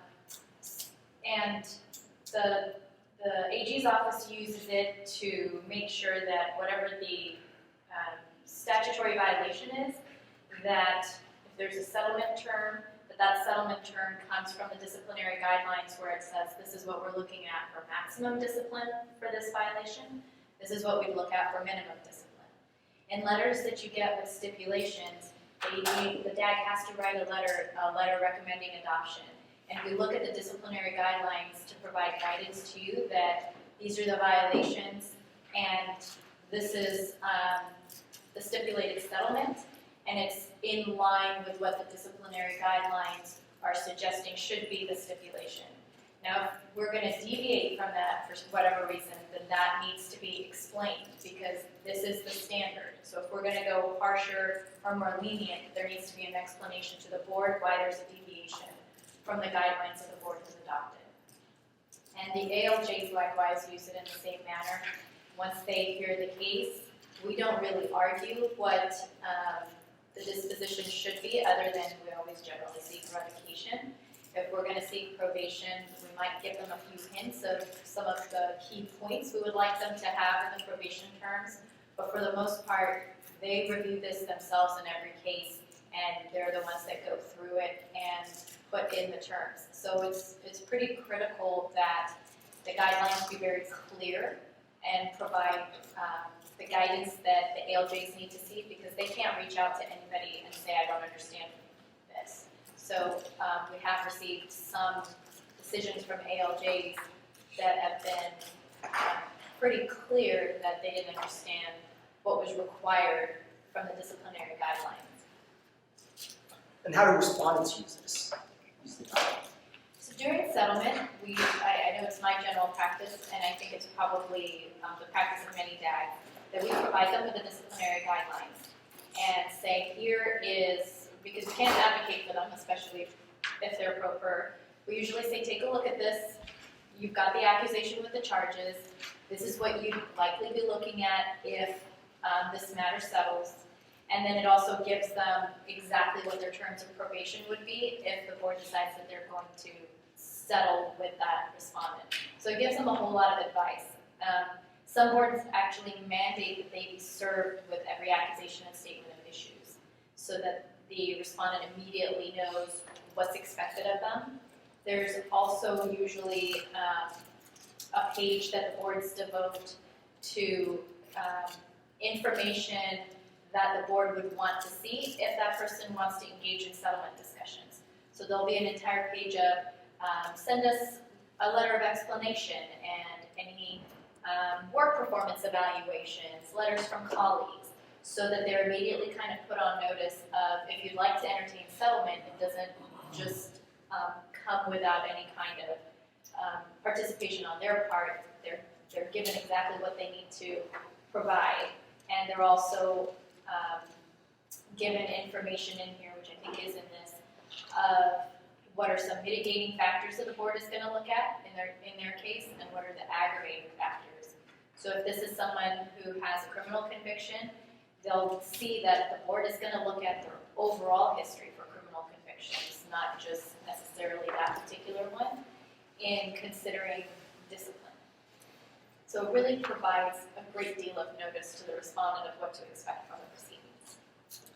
So my next set of questions are about the makeup of the document. And so if you look at the table of contents, I see 1, 2, 3, 4, 5 kind of major sections, starting with the introduction. Can one of you just briefly describe what each of these sections are about, just briefly? And then I'll dig a little bit deeper on the last section, the recommended discipline based on a violation. But if you just kind of briefly walk us through how this document is organized. So the introduction section talks about the types of disciplinary and administrative actions that we can take. It also talks about the public record, which just lines out our policy that all of these items are public information. And then this disciplinary guidelines section is a little bit more information. It talks about, as Anki said, the evidence in aggravation or mitigation of discipline. So those items that we need to look at. It gives information to administrative law judges. Then we move into the uniform standards related to substance abuse section, and that is related to the uniform standards. It gives information about that. The probationary terms. The uniform standards, those are kind of imposed upon us by your statute by the departments. Is that right? Sort of. It was adopted by the department, but the board voted to align itself with those standards. So these are standards when we have a substance abuse case. Right. And then we get into probationary terms and conditions. That actually is the language of the terms. So if somebody is put on probation and one of their terms, the standard terms, number 2, that they have to file quarterly reports, this is the language that goes into that order, specifying that they have to do that and what the order itself is. The final section is the recommended discipline based on violation. So that's where we break out things like, the first one is excessive prescribing or treatment. It quotes the code sections that we would charge for that, and then it gives a maximum discipline, a minimum discipline, and then for the probation terms required and if warranted. So these are, if we charge that to a licensee and said this is what we believe you have violated, these are the conditions that we would expect to see in a probation term. So why don't we jump to that? Because I think that's the actual meat of this disciplinary guide. So, as you pointed out, that's page, at least in the committee report, page 38 of the committee report. I don't know if someone can help me and tell me what PDF page that is. But it's page 38 in the committee report. and it's section recommended discipline based on violation. So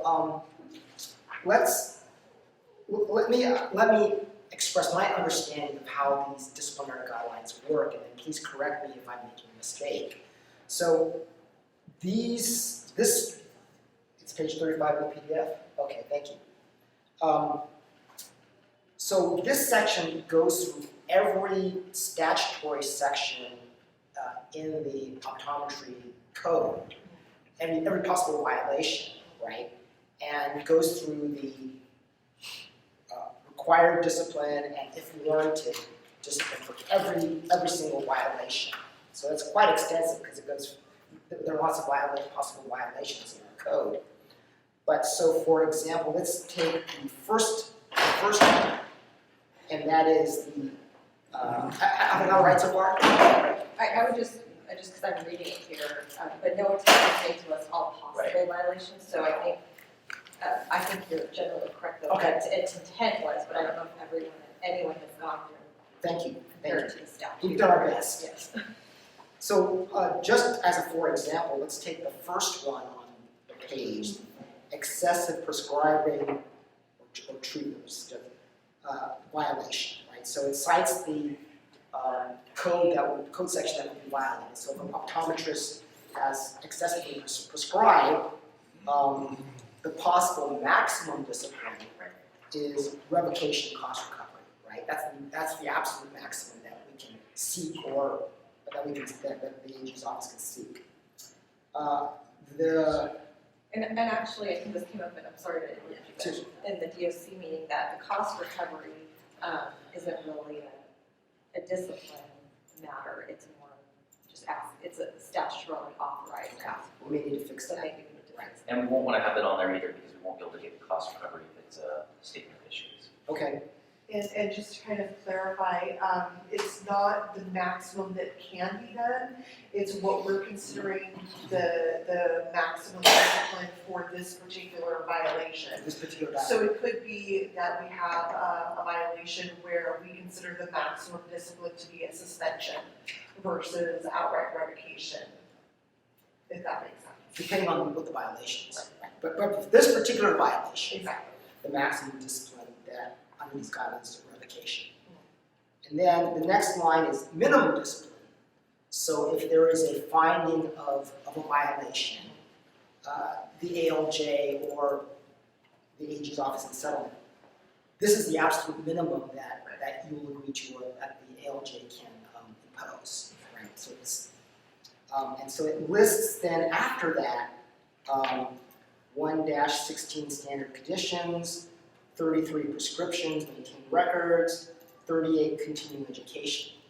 So those conditions are conditions that are further described earlier in the document under, I don't know which section they are, but there are definitions and explanation as to what those conditions are. Right? Do I have that right? Yes. Yeah, okay. And the conditions or probationary terms and conditions, there's really three conditions that are in, or three sets of conditions that are in these disciplinary guidelines. There's a standard set of conditions, which is 1 through 16, and that's your general condition that's applied to everybody across the board who's on probation. It's kind of the minimum set of conditions, and that's obey all laws, comply with monitoring, things of that nature. The optional conditions is the second set of conditions. Those are optional, so if this is a situation where none of the optional conditions need to be applied, they may not be. It just might be a situation where the person's placed on probation for 3 years and they just have to check in with the board. The optional goes a step further and says, not only do we want to keep an eye on you, we think you need some additional assistance to ensure your safe practice. So that's where you have the possible therapy or worksite monitor, and then you have a third set of conditions, and that is the uniform standard for substance abusing licensees. That gets triggered if there is a finding that the individual that is being placed on probation has been deemed to be a substance abusing licensee. Then a whole third set of conditions gets triggered of what might be, and within that third set there are standard conditions and optional conditions. Okay. So it has 2 additional branches. But that all flows in from what we say are our minimum conditions under these guidelines, right? That flows into the standard conditions. Correct. Okay. And then, still staying on this example, there's an if warranted section, right? So, an ALJ, for example, hearing a case and finding a violation would absolutely impose the minimum discipline, but then has the option of imposing additional conditions, penalties, etc., under the if warranted section. And again, those if warranted sections are like 22 worksite monitor. That's defined earlier in the document. Right. Okay. So what the committee tried to do is we looked, and based on staff's recommendations, staff recommended a number of changes to the minimum required discipline and if warranted conditions. And we commented on each of those conditions. In some instances, perhaps the sanction was reduced or increased depending on the violation.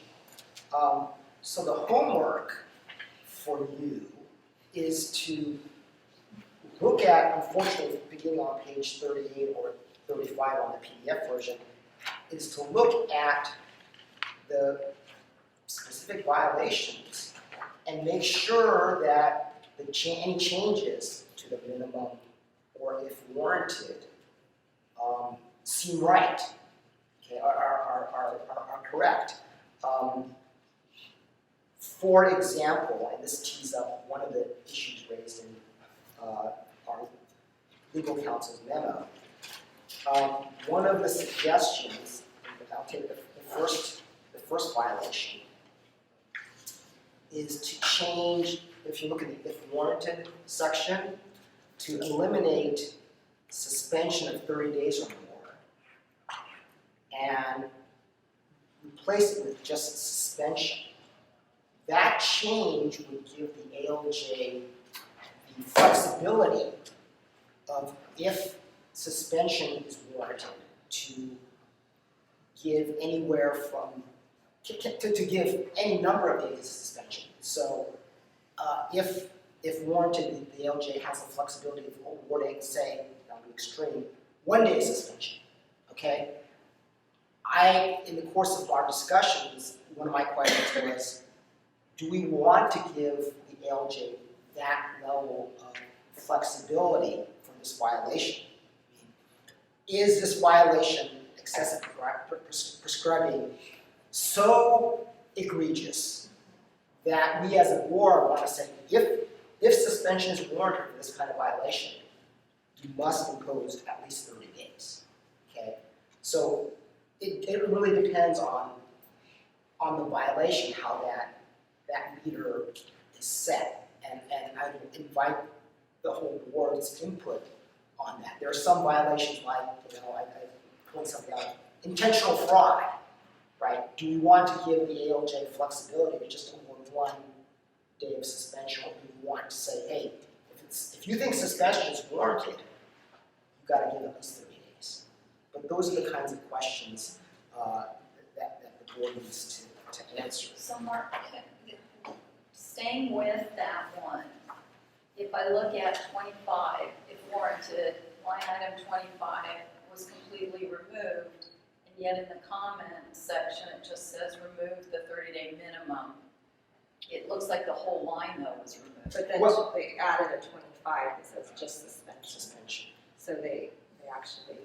So, okay, but then what are we to use then when you mention 30 days? Or just give that open door to the ALJ to do anything? So this change, if the board adopts, gives the ALJ an open door. Do you have anything for us to use as a tool to guide us? Like what other similar types of disciplinary action? might be out there instead of just saying any and all to the ALJ, any number of days. And yet, you're using 30 in your examples.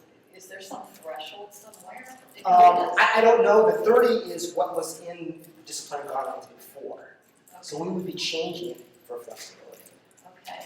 So, in line with what she's asking, what was your reasoning in your committee as to, do you need that level of specificity below 30? Like, what was your reasoning for that, to eliminate, other than just giving the ALJ discretion, I get that. But is that necessary, like, to give like a 1-day suspension to, like, what was So, Triggers, so it's triggered. so. But I mean, I'm just saying 30 days isn't that much, I realize it is, you know. Well, I mean, we can go the other way too. I mean, I guess, the elimination of the specificity of the 30 days was proposed by staff. The reasoning was to give staff greater flexibility in negotiations and greater discretion to the ALJ. And ultimately the board, because the board's deciding, Right. you know, Right.